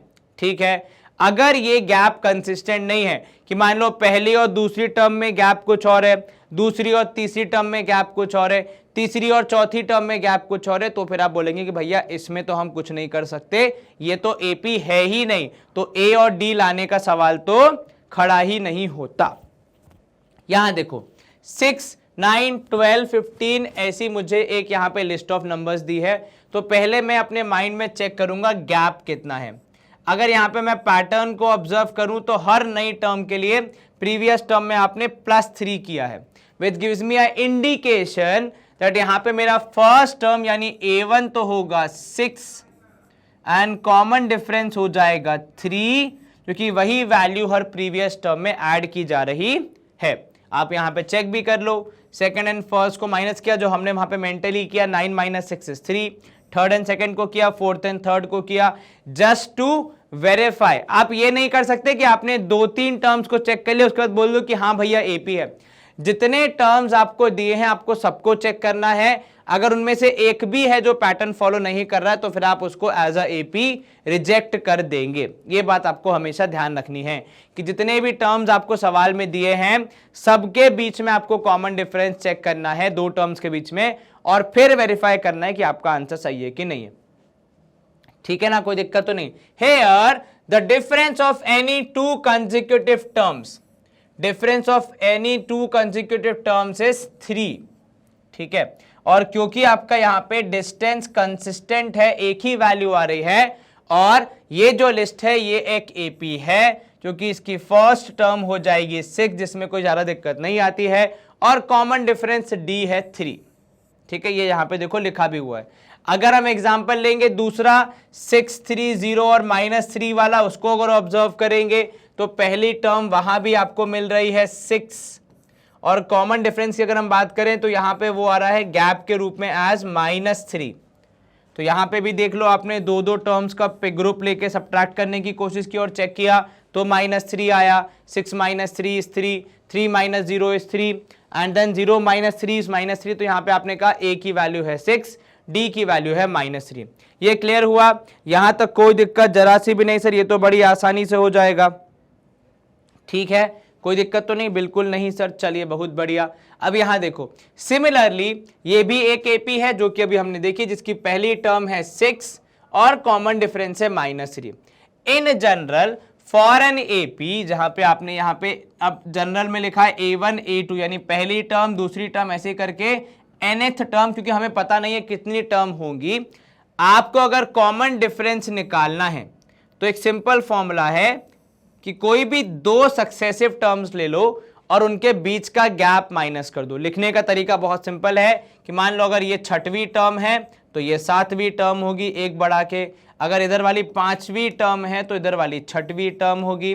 अगर इधर वाली 27वीं टर्म है तो उसके पहले वाली 28वीं टर्म होगी, जिसको आप माइनस करके कॉमन डिफरेंस निकालोगे। Is this clear? जी सर। देखो यहां पे लिखा भी है, where a k plus 1 and a k are the kth and k plus 1th and kth terms respectively। ठीक है, ये देखो लिखा है a2 minus a1, a3 minus a2, a4 minus a3। इन सब में से किसी भी एक आध को पकड़ के आप आराम से यहां पे निकाल सकते हो आपका कॉमन डिफरेंस। क्लियर है ये? यहां तक कोई दिक्कत जरा से भी नहीं सर। अब ये देखो, ये जो नंबर्स दिए 1 1 2 3 5, इसको देख के ही आप बोल सकते हो कि इसमें जो डिफरेंस है कोई भी दो कंसेक्यूटिव टर्म्स के बीच का, इट इज नॉट सेम। इसमें क्या है, जो डिफरेंस है it is not same, difference is not same. तो ये एपी नहीं है। सही फैसला है भैया, क्योंकि आपका डिफरेंस यहां पे एक जैसा नहीं है, कहीं पे 0, कहीं पे 1, कहीं पे 1, कहीं पे 2, ऐसे करके चल रहा है, तो फिर ये तो मामला गड़बड़ी है। ठीक है, अब note that to find D in the AP, आपने यहां पे क्या किया, आपने ये जो एपी दी गई थी 630 वाली, इसमें आपने जब आपको निकालना था डी यानी कॉमन डिफरेंस, आपने 6 को 3 में से सब्ट्रैक्ट किया। मतलब कुल मिला के बड़ी वैल्यू में से छोटी वैल्यू को सब्ट्रैक्ट नहीं करना है, always it is the second value minus first value. For example, या फिर आप कह दीजिए fourth value minus third value, regardless numerically कौन सी वैल्यू बड़ी है, पोजीशन पे कौन बैठा है किस वक्त, उनके सब्ट्रैक्शन से आप कॉमन डिफरेंस निकालते हैं। आप ये गलती मत करना कि भैया आपने बड़े नंबर में से छोटा नंबर माइनस कर दिया। Is it clear? कोई दिक्कत जरा सी भी नहीं सर, ये तो बड़ी आसानी से हो जाएगा। इजीली हमने यहां पे समझ लिया कि it is not about which is the bigger number, it is always about आपका पोजीशन पे कौन कहां बैठा है। ठीक है, अब यहां पे आपका जो भी टर्म होगा, जो भी नंबर होगा, ठीक है, वो आप सब्ट्रैक्ट करोगे रिगार्डलेस कि वो कितना बड़ा है और कितना छोटा है। पोजीशन की वैल्यू होती है उस नंबर की नहीं। ठीक है, ये क्लियर हो गया? जी सर। चलिए, यहां पे एक हमारे पास पहला एग्जांपल आ गया है, इसको हमें सॉल्व करना है। हमें पहली टर्म और कॉमन डिफरेंस निकालना है। ठीक है, बताओ कैसे अप्रोच करेंगे इसको, क्या करना चाहिए हमें, कैसे हम सॉल्व करेंगे इसको। सर देखिए, पहली टर्म तो बड़ी आसानी से मिल जाएगी। कहां है पहली टर्म? तो सर यहां देखिए, हमारे में एपी जो गिवन है उसको हमने लिख दिया पहले भैया, गिवन एपी क्या है sir, 3/2, then 1/2, then -1/2, then -3/2 and so on. ठीक है, अब इसमें पहली टर्म जो सबसे पहले लिखी वही होगी, तो A1 लिखा आपने 3/2।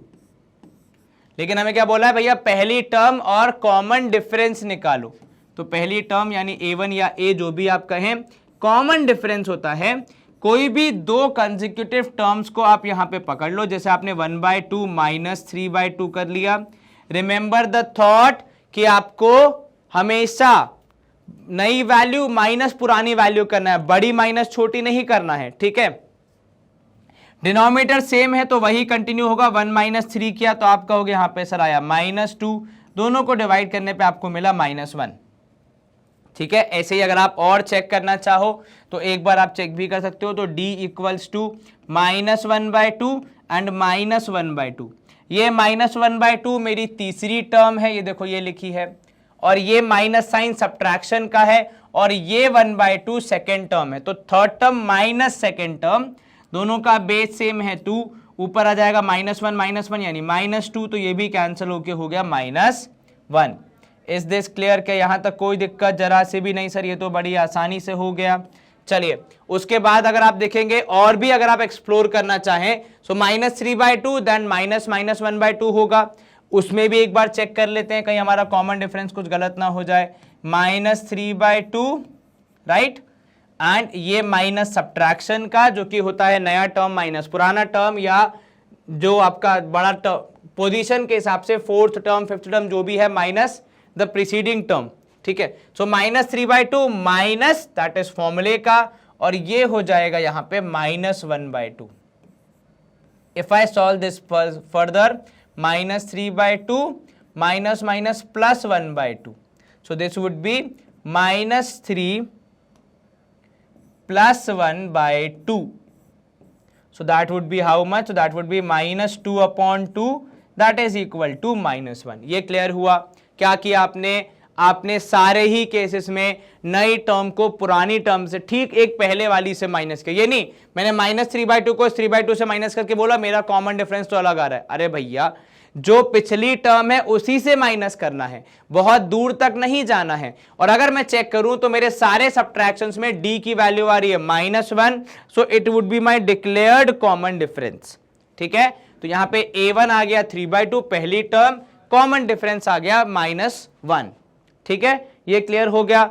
आपने यहां पे सारी टर्म्स को एक बार चेक कर लिया, क्योंकि ये ना हो कल को कि आपकी वो एपी थी ही नहीं और आपने उसको पहले बोल दिया कि नहीं नहीं ये तो एपी थी, तो चेक करना आपकी जिम्मेदारी बनती है, ठीक है। चलिए सेकेंड एग्जांपल देखो क्या बोल रहा है, which of the following list of numbers form an AP. अब यहां पे आपको जांच भी करनी है, ठीक है, और अगर वो फॉर्म कर रहे हैं तो आपको अगली दो टर्म बतानी है।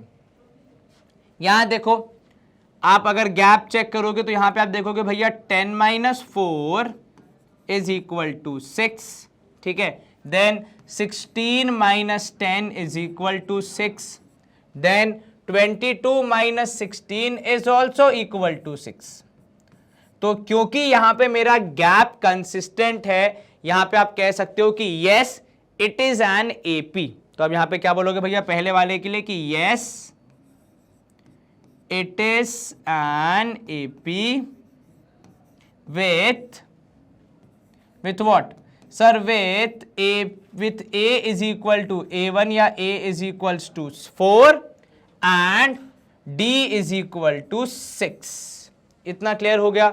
बिल्कुल सर, यहां तक कोई दिक्कत जरा से भी नहीं सर। तो आपने कहा कि हाँ भैया ये एपी तो है, और मैंने रीजन क्या दिया, मैंने कोई ऐसा तो बोला नहीं कि भाई मेरा मन कर रहा था इसलिए मैं इसको एपी बोल रहा हूं ना, मैंने जितनी टर्म्स मेरे पास अवेलेबल थी सभी को देखा और सभी के गैप को ऑब्जर्व किया, और क्योंकि गैप कंसिस्टेंट है तो इसलिए मैं कह पाया कि हाँ भैया ये एपी है। और ये एपी होने के बाद क्या मेरा काम समाप्त हो रहा है? नहीं, मेरा सवाल कह रहा है मुझसे कि अगली दो टर्म भी लिख दो। अब वो मैं कैसे लिखूंगा? तो जो पैटर्न मैंने ऑब्जर्व किया कि भैया आप 6 से बढ़ाते जा रहे हो, तो वही पैटर्न फॉलो करूंगा। तो 22 + 6 हो जाएगा 28 एंड 28 + 6 हो जाएगा 34। ये दो मेरी नेक्स्ट टर्म होंगी। How do I get it? मैंने ऑब्जर्व किया भैया कॉमन डिफरेंस है 6 का, यानी आप 6 से बढ़ाते जा रहे हो। तो फिर मैं अगर यहां पे ऑब्जर्व करूं तो 4 + 6 10, 10 + 6 16, 16 + 6 22, 22 + 6 28 एंड 28 + 6 इज 34, ठीक है। अब अगर मैं सेकंड वाले को ऑब्जर्व करूं यहां पे, तो ये था हमारा फर्स्ट पार्ट, ठीक है। अब यहां पे अगर हम सेकंड पार्ट को ऑब्जर्व करें, वो दो वैल्यूज तो हम वहीं लिख देंगे। सेकंड पार्ट को अगर हम यहां पे ऑब्जर्व करें, सो -1 वुड बी -2, ठीक है। Then next -3 -1 would be again -2, ठीक है। अगेन आपको हमेशा क्या करना है, बड़ी वैल्यू माइनस छोटी वैल्यू नहीं करना है भैया, जो आपकी नेक्स्ट वैल्यू है माइनस करना है पिछली वैल्यू। ये नहीं कि भैया हमने 1 - 1 कर दिया 0 आ गया, वो गलत हो जाएगा ना। -1 -1, ये -1 वैल्यू थी, वो माइनस साइन फॉर्मूले का है और वो 1 हमारी पहली वैल्यू था, ठीक है। यहां पे -3 that is third value, minus second value that is -1। Then following the same -5 यानी fourth value minus the third value which is in itself a negative, but then हमें उससे फर्क नहीं पड़ता, माइनस माइनस प्लस, 5 में से 3 गया, -2 बचेगा। ये क्लियर हुआ? क्या ये भी एक एपी है? तो आप बोलोगे yes it is an AP, ठीक है, with what, with a1 equals to 1, with a1 is equal to 1 and आपका जो d है वो है -2। और इसी के हिसाब से अगर मैं आगे बढ़ूं तो मेरी अगली दो टर्म क्या होंगी सर, -5 के बाद हो जाएगी -7 एंड -9। पैटर्न को फॉलो करते हुए 2 से आपने और कम किया, सो -5 में 2 कम किया -7, -7 में 2 कम किया -9। ये क्लियर हो गया? पैटर्न को फॉलो करते हुए हम आगे बढ़ रहे थे। अब देखो यहाँ पे थर्ड वाले के लिए हम क्या बोलेंगे, तो सर थर्ड वाले में अगर मैं ऑब्जर्व करूं तो मेरे पास है -2, ठीक है, और अगर मैं यहां पे गैप चेक करने की कोशिश करूं तो ये हो जाएगा, देखो 2 -2, 2 -2, second term minus first term, so that would be 4, right, ठीक है। देन मैंने किया यहां पे चेक, तो ये हो जाएगा देखो -2 तो ये हो गया -4। देन आपने अगर नेक्स्ट वाले को चेक किया तो वो हो जाएगा 2 -2 फिर से। तो यहां पे अगर आप देखोगे तो न्यूमेरिकली मेरा जो वैल्यू है वो तो आ रहा है 4, लेकिन कहीं पे +4 है, कहीं पे -4 है। एक लास्ट वाले को और चेक कर लेते तो वो भी हो जाएगा -2 दैट इज अगेन -4। तो ये 4 हो, लेकिन 4 है लेकिन कहीं पे प्लस कहीं पे माइनस, तो आप कहोगे कि भैया no it is not an AP. तो यहां पे आप लिखोगे नो नॉट एन एपी, और क्योंकि ये एपी नहीं है तो अगली दो टर्म निकालने का हमारा दायित्व नहीं बनता है। तो आप लिखोगे नॉट, नो लिख दिया मतलब नॉट एन एपी, तो फिर अगली दो टर्म हम नहीं निकालेंगे यहां पे। ये क्लियर है? कोई दिक्कत तो नहीं है ना? इतना आसानी से हो जाएगा? हाँ सर ये तो बड़ी आसानी से होगा। अब देखो फोर्थ वाले में क्या हो रहा है, 1 1 1 2 2 2 3 3 3। अब अगर मैं इसमें देखूं तो 1 1 1 के बीच में गैप कितना है, तो सर फोर्थ वाले को अगर हम ऑब्जर्व करें तो 1 1 1 के गैप बीच में गैप है 0 का, तो यहां 0 मेंटेन हो रहा है। फिर आप नेक्स्ट वाले में देखोगे तो वहां भी 1 -1 0 मेंटेन हो रहा है, ठीक है। लेकिन जब मैं यहां पे आया फोर्थ माइनस थर्ड करने पे तो 2 -1 करने पे 1 हो जा रहा है, फिर वापस 2 -2 करने पे 0 हो जा रहा है। तो क्या गैप कंसिस्टेंट है? नहीं सर। और अगर गैप कंसिस्टेंट नहीं है तो क्या हम इसको एपी बोल सकते हैं? नहीं सर। तो हम यहां पे क्या लिखेंगे भैया, no it is not an AP, क्योंकि गैप कंसिस्टेंट नहीं है, कहीं पे 0 का कहीं पे 1 का। ऐसे ही अगर चलता रहा मामला तो फिर हमारे लिए दिक्कत हो जाएगी। तो इसमें अगर हम गैप ही नहीं बता पाए तो अगली दो टर्म क्या बता पाएंगे, तो इसलिए आंसर होगा नो, कि इसकी भी दो टर्म हम नहीं बता पाएंगे क्योंकि ये एपी नहीं है। चलो ऑल गुड टू गो, ये हमारा एग्जाम्पल समाप्त हो। अब हम मूव करते हैं नेक्स्ट क्वेश्चन की तरफ। तो पहला क्वेश्चन एक्सरसाइज का हमसे क्या बोल रहा है कि हमें यहाँ पे एक बहुत सिंपल सी एक्टिविटी करनी है। यहाँ पे हमें कुछ सिचुएशन दी है, जैसे यहाँ पे 4 ऐसे क्वेश्चंस हैं, उन सिचुएशंस में हमारा जो रिजल्टेंट सॉल्यूशन होगा, जो आंसर होगा, क्या वो एक एपी फॉर्म कर रहा है या फिर नहीं, वो आपको बताना है यहाँ पे, ठीक है। अब जैसे सवाल देखो, पहला वाला क्या बोल रहा है, टैक्सी फेयर की बात हो रही है। अब टैक्सी फेयर आपको भी पता है किलोमीटर के हिसाब से बढ़ेगा, है ना। तो इट इज समथिंग जहां पे आपको अलग अलग वैल्यूज मिलेंगी विथ अलग अलग किलोमीटर दैट यू ट्रैवल। अब यहां पे देखो रूल कैसा कह रहा है कि वो 15 रुपए ले रहा है फॉर द फर्स्ट किलोमीटर, मतलब 1 किलोमीटर के 15 है, लेकिन 1 किलोमीटर के 15 ऐसे नहीं कि अगर 2 चलोगे तो 30 हो जाएगा ना, केवल फर्स्ट किलोमीटर के 15 रुपीज है, और उसके बाद हर एक किलोमीटर के 8 रुपए ले रहा है फॉर ईच एडिशनल किलोमीटर। इसको आप यूं समझिए कि अगर आपका व्हीकल 1 किलोमीटर चला तो आपको 15 रुपीज देने पड़ेंगे। हाँ जी ठीक है। अगर आपका व्हीकल 2 किलोमीटर चला, मान लीजिए, है ना, आपने जो टैक्सी ली वो 2 किलोमीटर चलवाई आपने, तो पहले किलोमीटर के 15 रुपए और सेकंड वाले के 8 रुपीज़ के हिसाब से आपको 23 रुपीज़ पे करने पड़ेंगे। Is this clear? यहाँ तक समझ में आया? जी सर।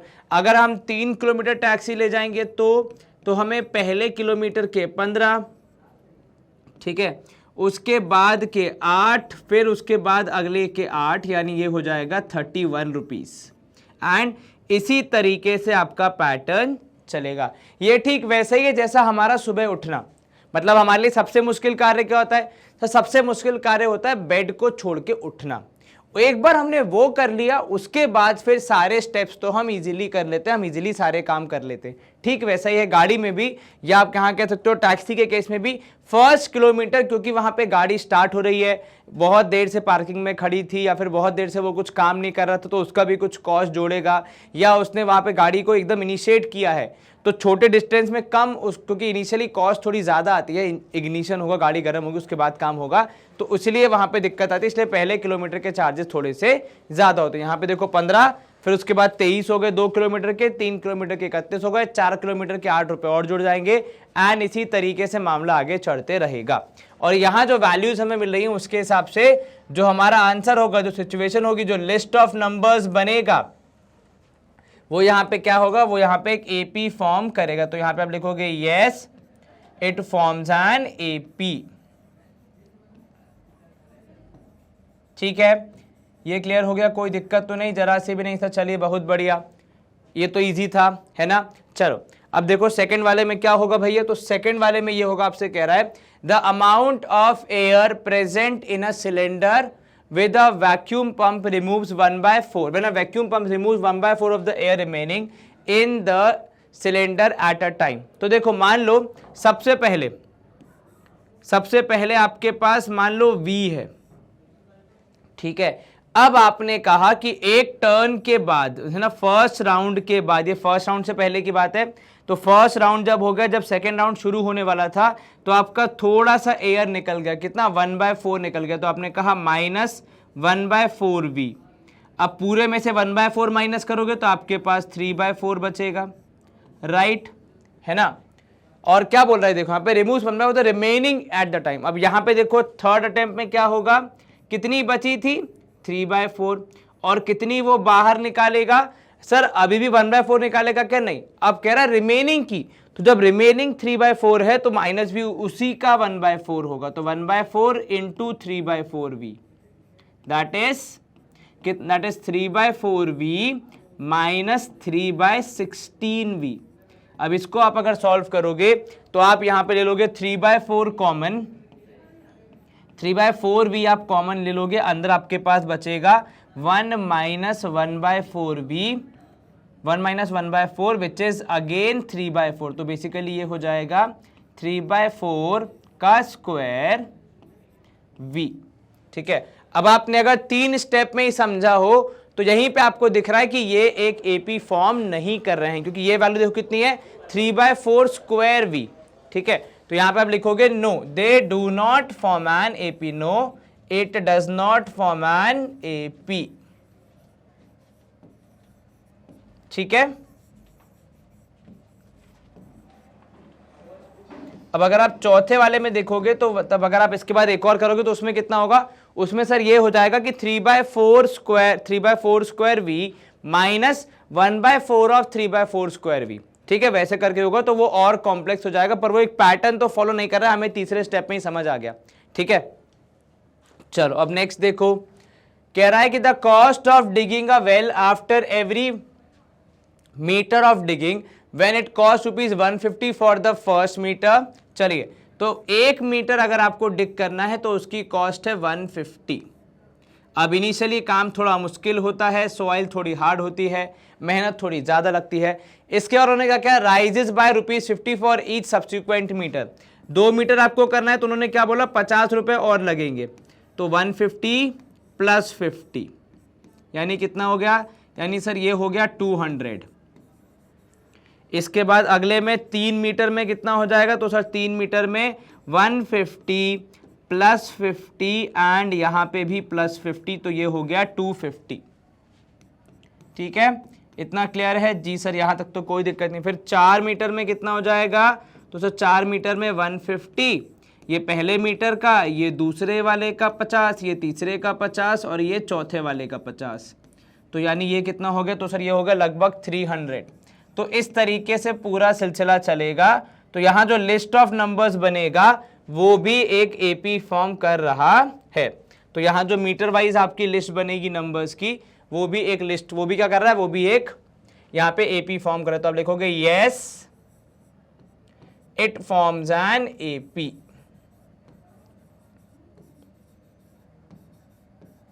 चलिए ऑल गुड टू गो, यहां तक तो कोई समस्या नहीं है, जरा सी भी नहीं सर, इजीली हो गया। हाँ जी सर, ये तो बड़ी आसानी से हम कर लिया हमने। अब इसके बाद देखो 4th वाले में, the amount of money in the account every year when 10,000 deposit eight compound interest.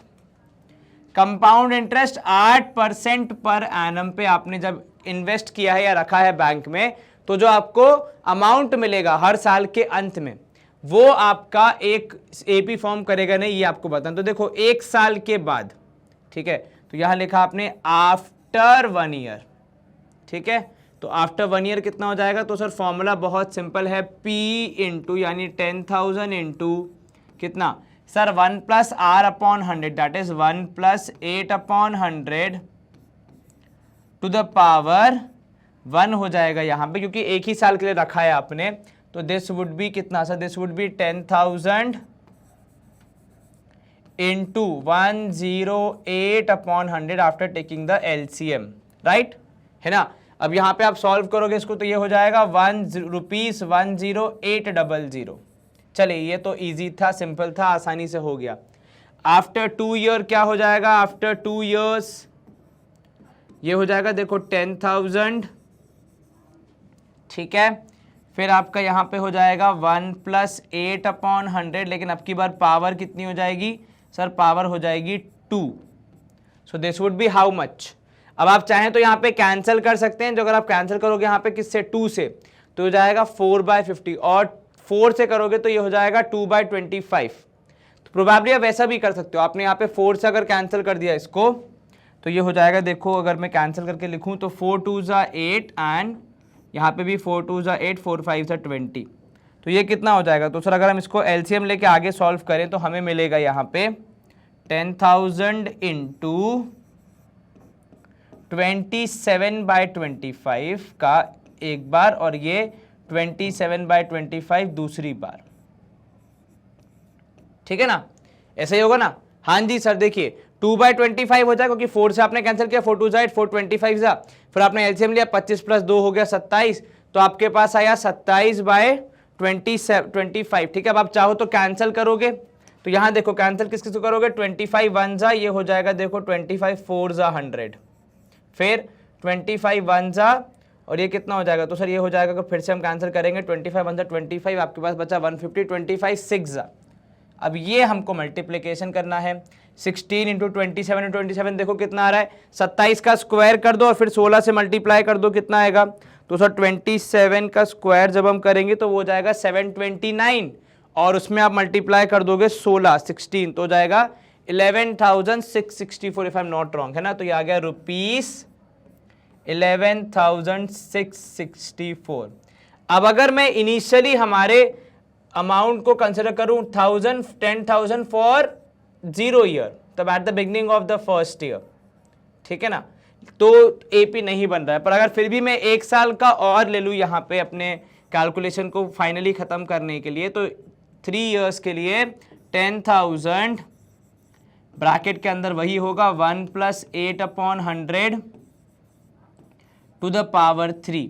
अब यहाँ पे भी कैंसिलेशन तो सेम ही होगा, तो आप यहाँ पे लिखोगे भैया देखो कि 10,000 इंटू, लेकिन अब की बार पावर 3 है तो 27/25 इंटू 27/25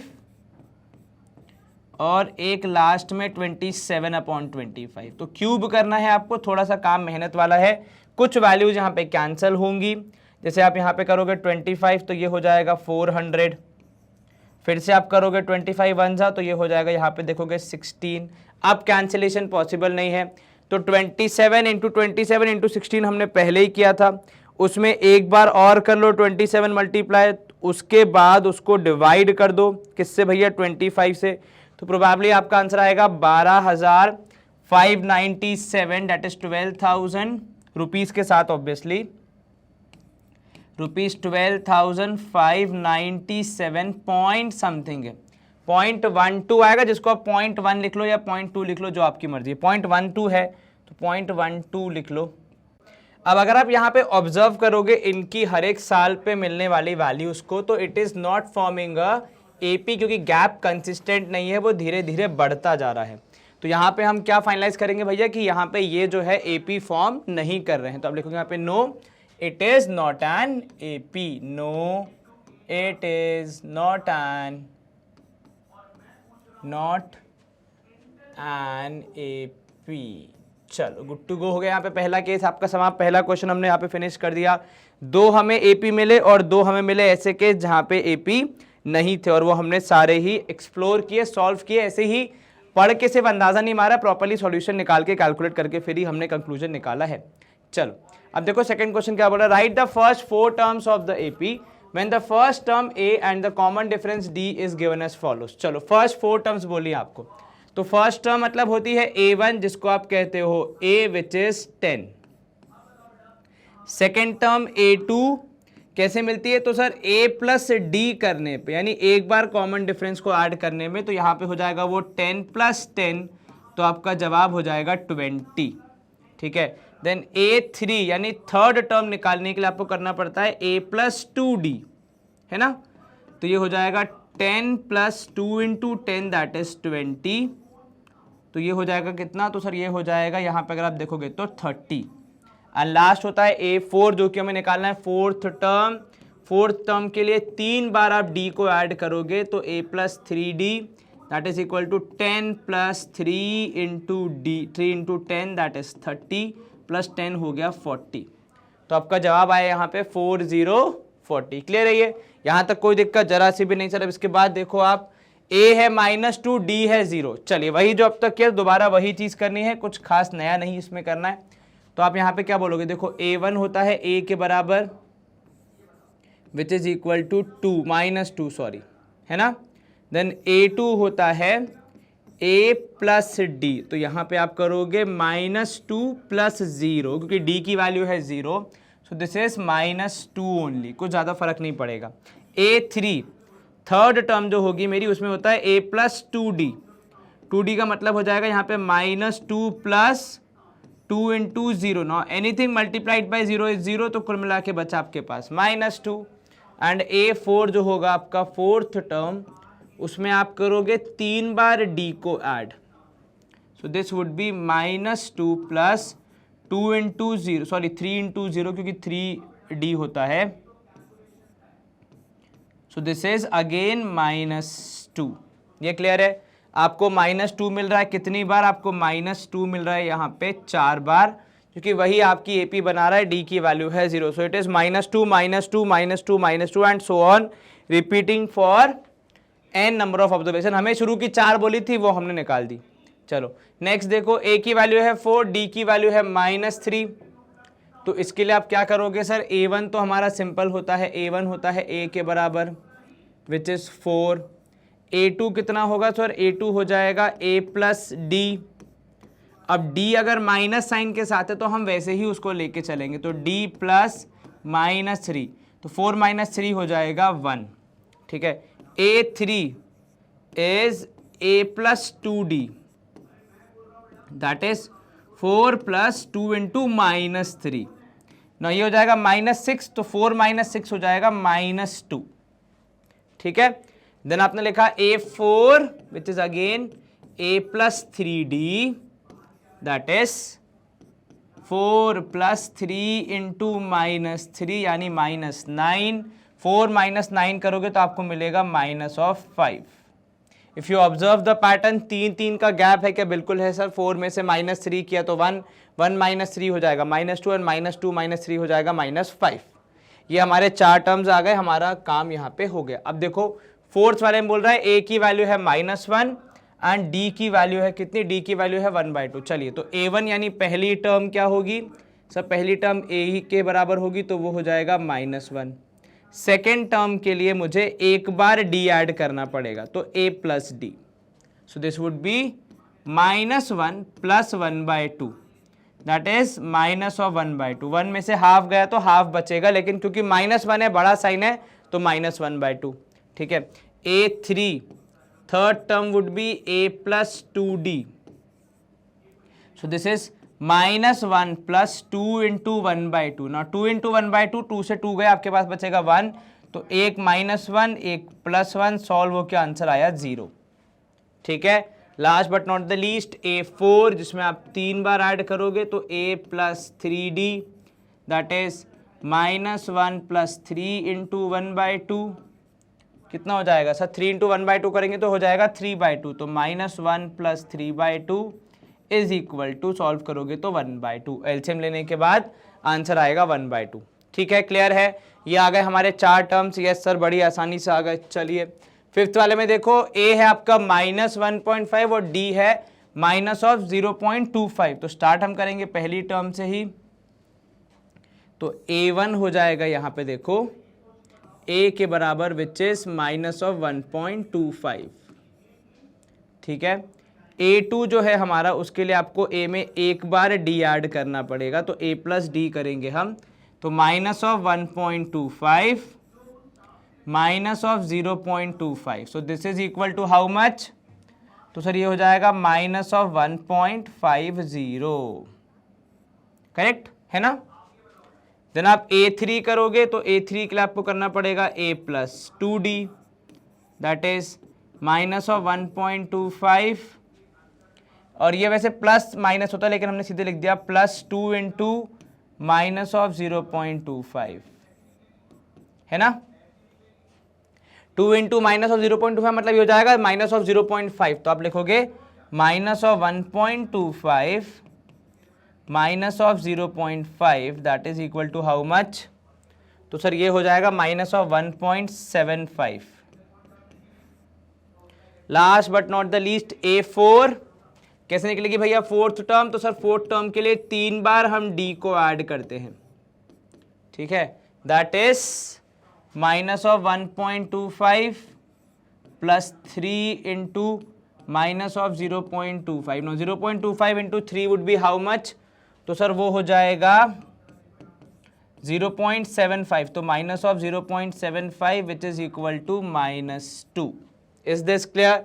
तो आपके 4 टर्म आए, माइनस ऑफ कितना सर, -1.25 -1.5 -1.75 एंड -2.0 लिख लो अगर आपको यहाँ पे सब में पॉइंट चाहिए तो। चलो ऑल गुड टू गो, हो गए हमारा ये वाला सवाल भी इजीली। हाँ जी सर, चलिए बहुत बढ़िया, चारों टर्म आ गए आपके। अब देखो अगले क्वेश्चन में क्या बोल रहा है। अब थर्ड क्वेश्चन में यहाँ पे आपको दिया गया है कि आपके पास एक एपी है, आपको फर्स्ट टर्म और कॉमन डिफरेंस लिखना है। तो फर्स्ट टर्म तो आसान है, कितना हो जाएगा a = 3, d जो है आपका वो क्या होगा, तो सर वो होगा second term minus first term, that is -2।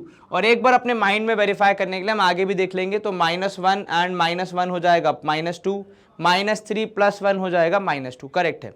चलिए अब इसके बाद देखो सेकेंड -5 -1, तो a तो सिंपल है आपका कितना -5, d निकालने के लिए सेकेंड टर्म में से फर्स्ट टर्म को माइनस करना है, तो ये तो उसका माइनस साइन जो उसके साथ था पहले से, और ये हो गया सब्ट्रैक्शन वाला माइनस। तो अगर आप इसको सॉल्व करोगे ये हो जाएगा -1 + 5 which is again +4, +4। If you check it here also, 3 + 4 7, -1 + 4 हो जाएगा 3, बिल्कुल ठीक है, d की वैल्यू 4 ही आएगी।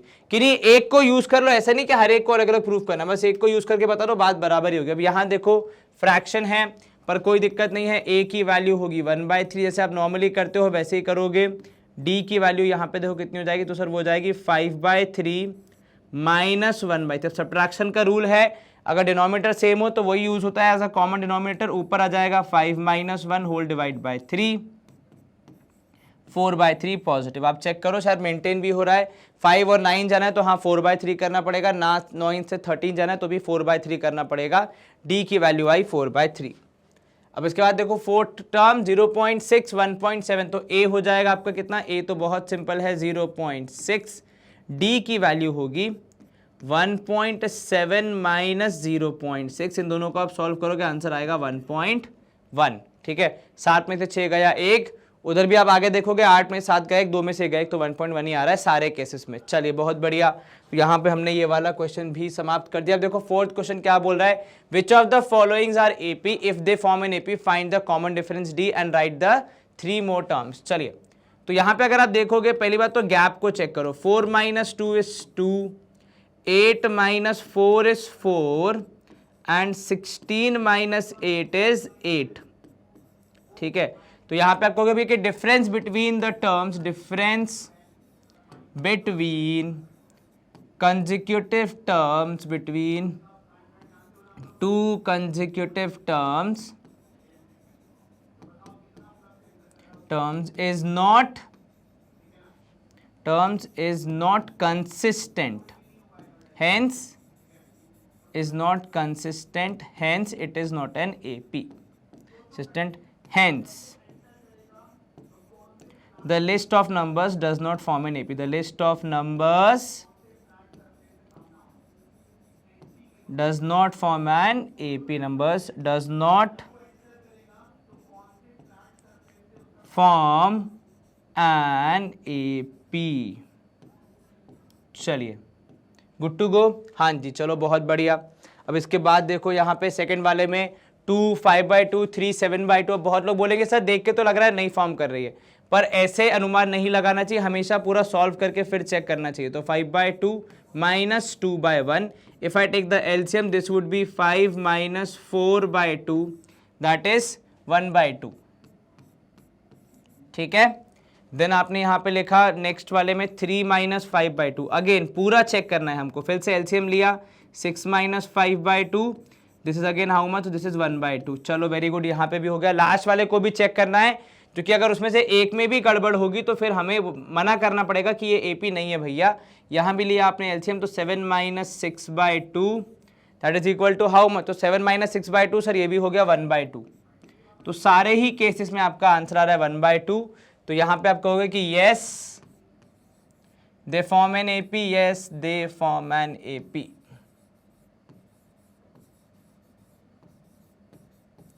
ठीक है, क्या निकालना आपको, common difference with difference where a is equal to how much, तो sir a equals to 2 and d equals to 1/2। अब आपको नेक्स्ट 3 टर्म्स बोली हैं तो वो भी लिख दो एक बार, तो आप लिखो यहाँ पे कि next 3 terms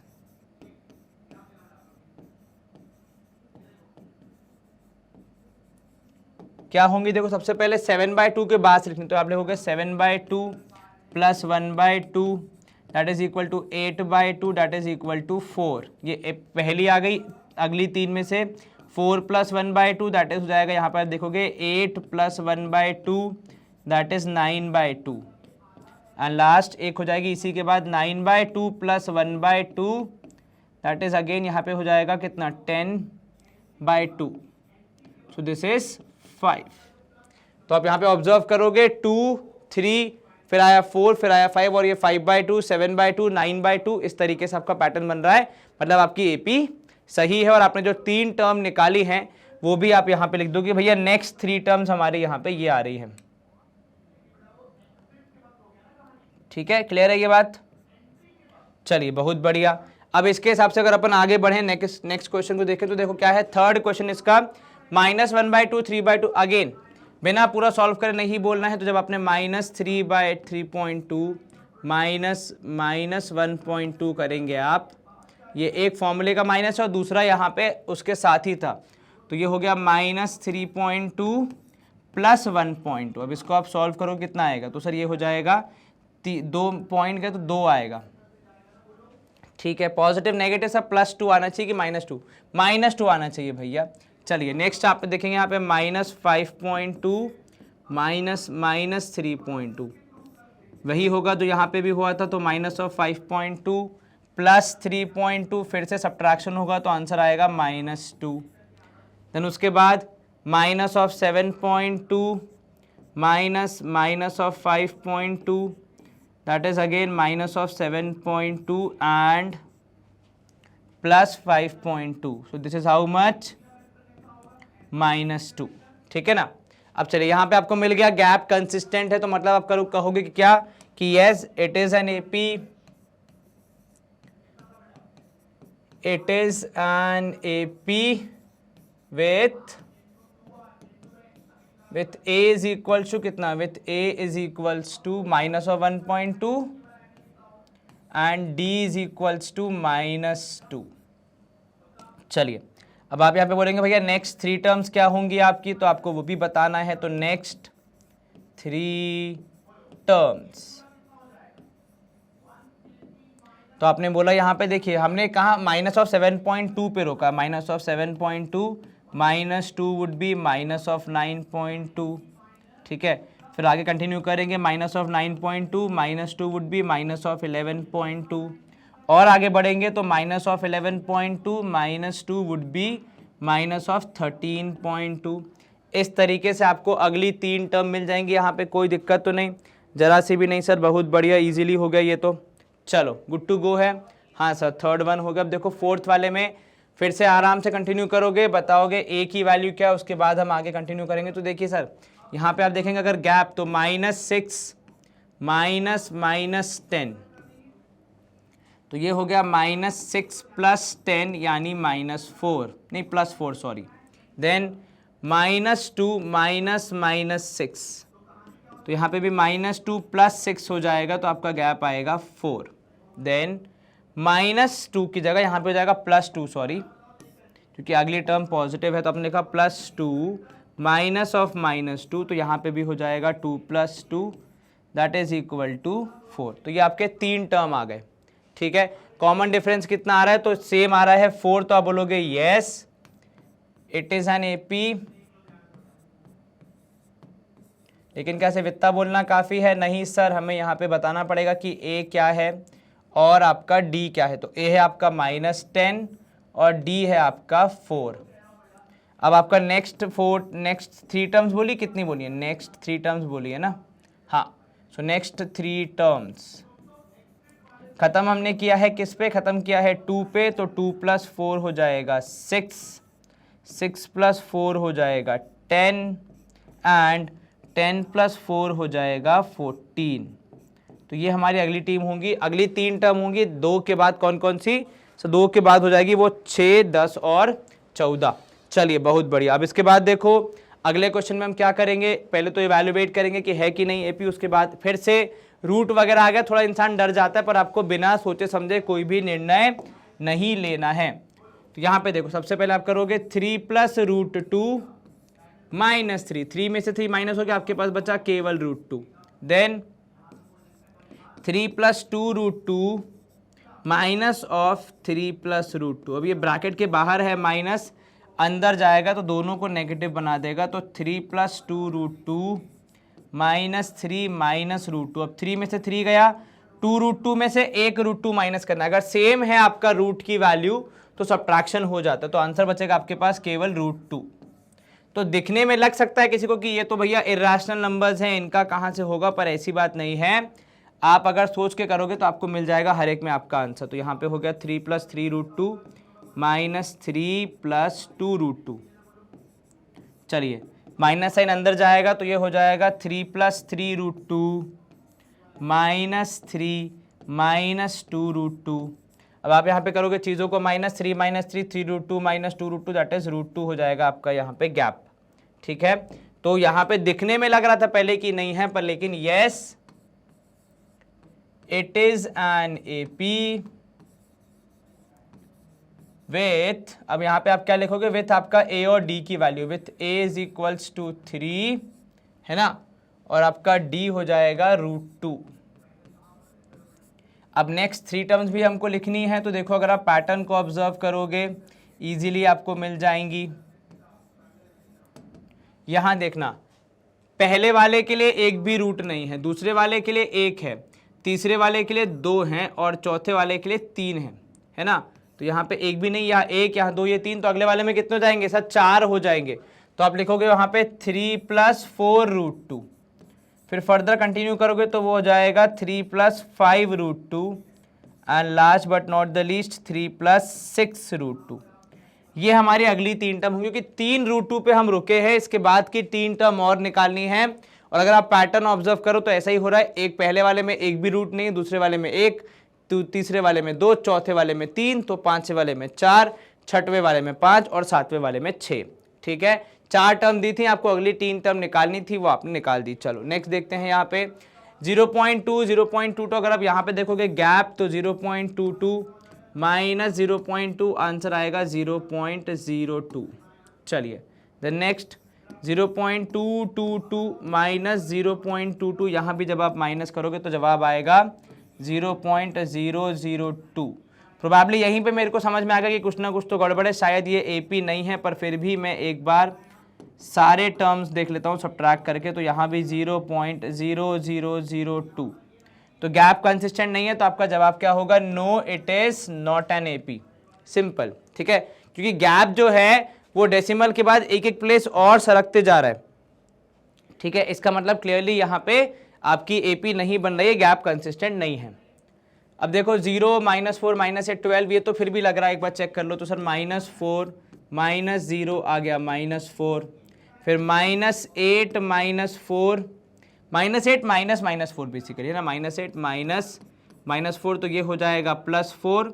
so -8 + 4 would be -4, then again -12 -8 हो जाएगा, तो ये हो जाएगा -12 + 8, यानी यहाँ भी आया -4। तो सारी टर्म्स का आपका -4 -4 -4 आ रहा है, मतलब गैप कंसिस्टेंट है। तो आप यहाँ पे क्या बोलोगे कि भैया yes it is an AP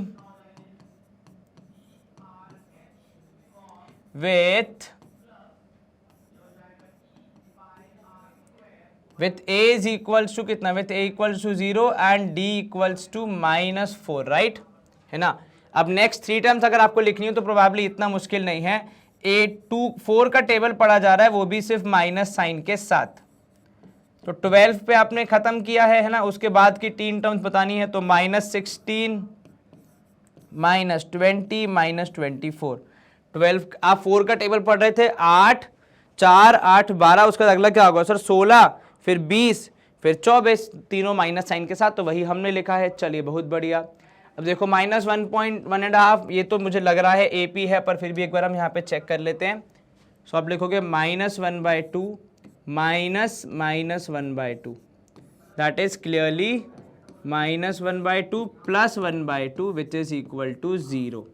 similarly यहाँ भी होगा सेम ही चीज़, तो -1/2 -1/2, अगेन सेम चीज़ -1/2 + 1/2, एक माइनस एक प्लस, यहाँ पे आया 0। लास्ट वाले में देखोगे -1/2 -1/2, फिर से माइनस माइनस हो जाएगा प्लस, तो -1/2 + 1/2, ये भी हो गया 0।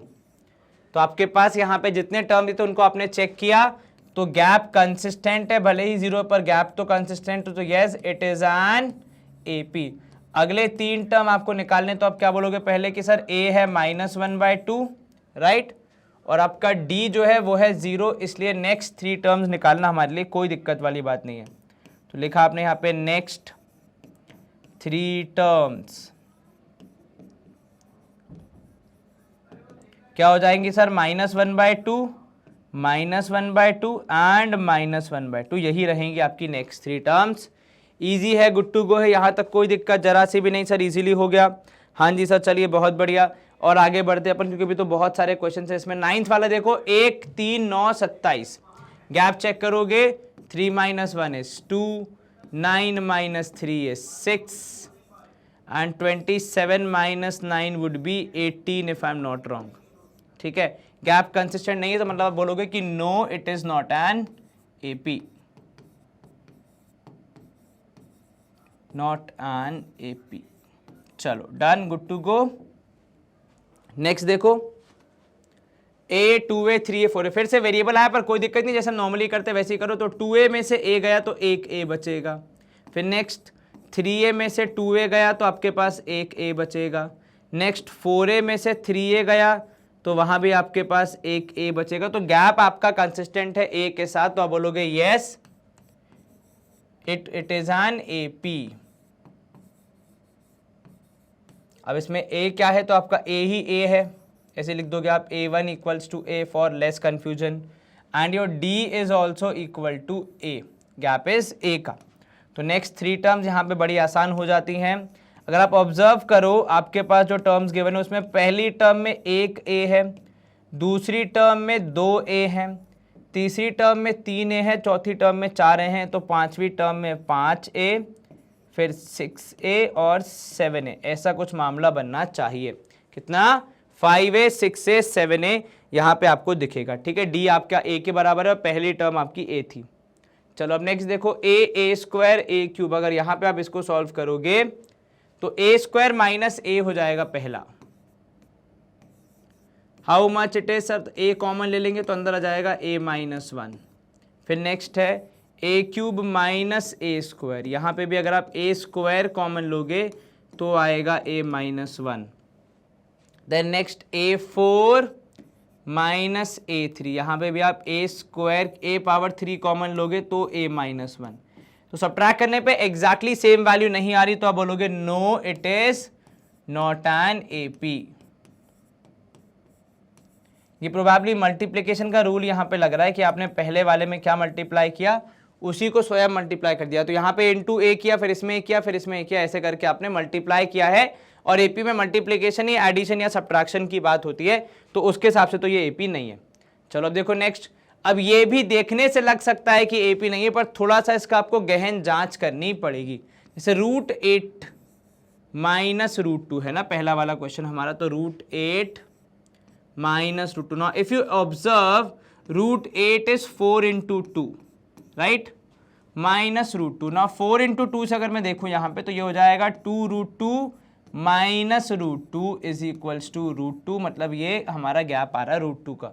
नेक्स्ट है आपका √18 minus √8। Now observe √18 would be 9 into 2, ठीक है, एंड 8 इज हमने पहले ही देखा है 4 into 2। तो अब आप यहाँ पे अगर बाहर निकालोगे तो 3√2 minus 2√2, that is again how much, तो सर वो हो जाएगा √2। चलिए इसके बाद नेक्स्ट है 32 माइनस √18। फिर से यहाँ पे देखो 32 मतलब हो जाएगा 16 2s, एंड ये हो जाएगा 18 मतलब 9 2s। तो 16 का स्क्वायर रूट हो जाएगा 4, तो 4√2 minus 3√2, that is again minus होने पे √2। चलिए बहुत बढ़िया। गैप अगर आप चेक करोगे कंसिस्टेंट है, तो इसके बाद जो आप यहां पे बोलोगे कि भैया yes it is an AP।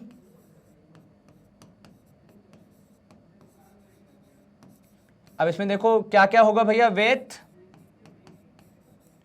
A is equals to √2 and D is also equal to √2।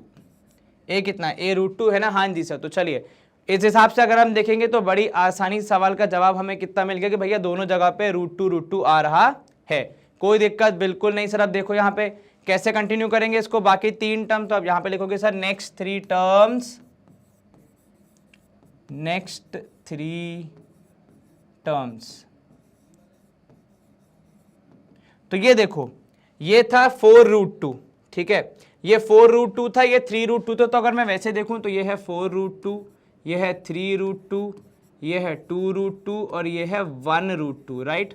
तो इसी को अगर हम आगे बढ़ाएं तो आपको मिलेगा 5√2, फिर आप बोलोगे 6√2, then 7√2। If you want to take it inside तो लिखोगे √25 into 2, दिस इज √36 यानी 6 का square into 2, and this is equal to √49 into 2। तो ये देखो कितना हो गया सर, ये हो गया √50, इधर आ गया √ कितना सर, ये हो जाएगा 2 6 12, 2 या 1 ऊपर 2 6 √72, एंड दिस इज √98। चलिए गुड टू गो है। यहाँ पे आपको टर्म्स मिल गए, बिल्कुल मिल गए सर। चलिए बहुत बढ़िया। ये आपके नेक्स्ट 3 टर्म्स है, √50, √72, √98। आप अगर ऐसे लिखते हैं 5√2, 6√2, 7√2, उसमें भी कोई दिक्कत नहीं, आंसर वो भी सही है। अब देखो नेक्स्ट यहाँ पे क्या बोल रहा है, क्या ये एक AP है। अब हर बार एक ही जैसा लॉजिक नहीं लगेगा, यहाँ पे आपको सॉल्व करना पड़ेगा। 6 माइनस √3, और 6 माइनस रूट 3 करने में आपको कुछ खास सक्सेस नहीं मिलेगी, क्योंकि 6 का होता है 2 इंटू 3, कुछ बाहर आएगा ही नहीं। Then root 9 minus root 6, again यहाँ पे फिर भी रूट 9 को मैं बोल दूंगा 3 माइनस रूट 6, पर कुछ अचीवमेंट, कुछ खास रिजल्ट आपको अपने फेवर में नहीं मिलेगा, ठीक है। Then root of 12 minus root of 9, now 12 can be broken as 4 into 3, तो यहाँ पे हो जाएगा 2 रूट 3 माइनस 3, पर again gap is not consistent, तो आप लिखोगे यहाँ पे no it is not an AP. चलिए गुड टू गो है, यहां तक तो कोई दिक्कत नहीं है। नहीं सर बड़ी आसानी से हो गया। चलिए अब अपन देखते हैं इसका next question, that is 15th one, जो कह रहा है भैया 1 स्क्वायर है फिर 3 स्क्वायर, तो अब क्या करोगे सब्ट्रैक्शन, तो 3 square minus 1 square that is 9 minus 1, gap मिला 8, ठीक है। फिर 5 square minus 3 square that is 25 minus 9, gap is not 8 for sure, है ना। आपको शायद गैप मिल रहा है कितना 16 का, है ना। फिर 7 square minus 5 square, where 7 square minus 5 square would be 49 minus 25, 9 में से 5 गया 4, ये हो गया 24। तो यहाँ पे आपको गैप कंसिस्टेंट नहीं मिल रहा है, हालांकि गैप में एक पैटर्न है, पर एपी में ऐसा रिकॉग्नाइज नहीं करते, एपी में सिर्फ आपको कंसिस्टेंट गैप चाहिए, तो आप लिखोगे no it is not an AP. चलिए वेरी गुड।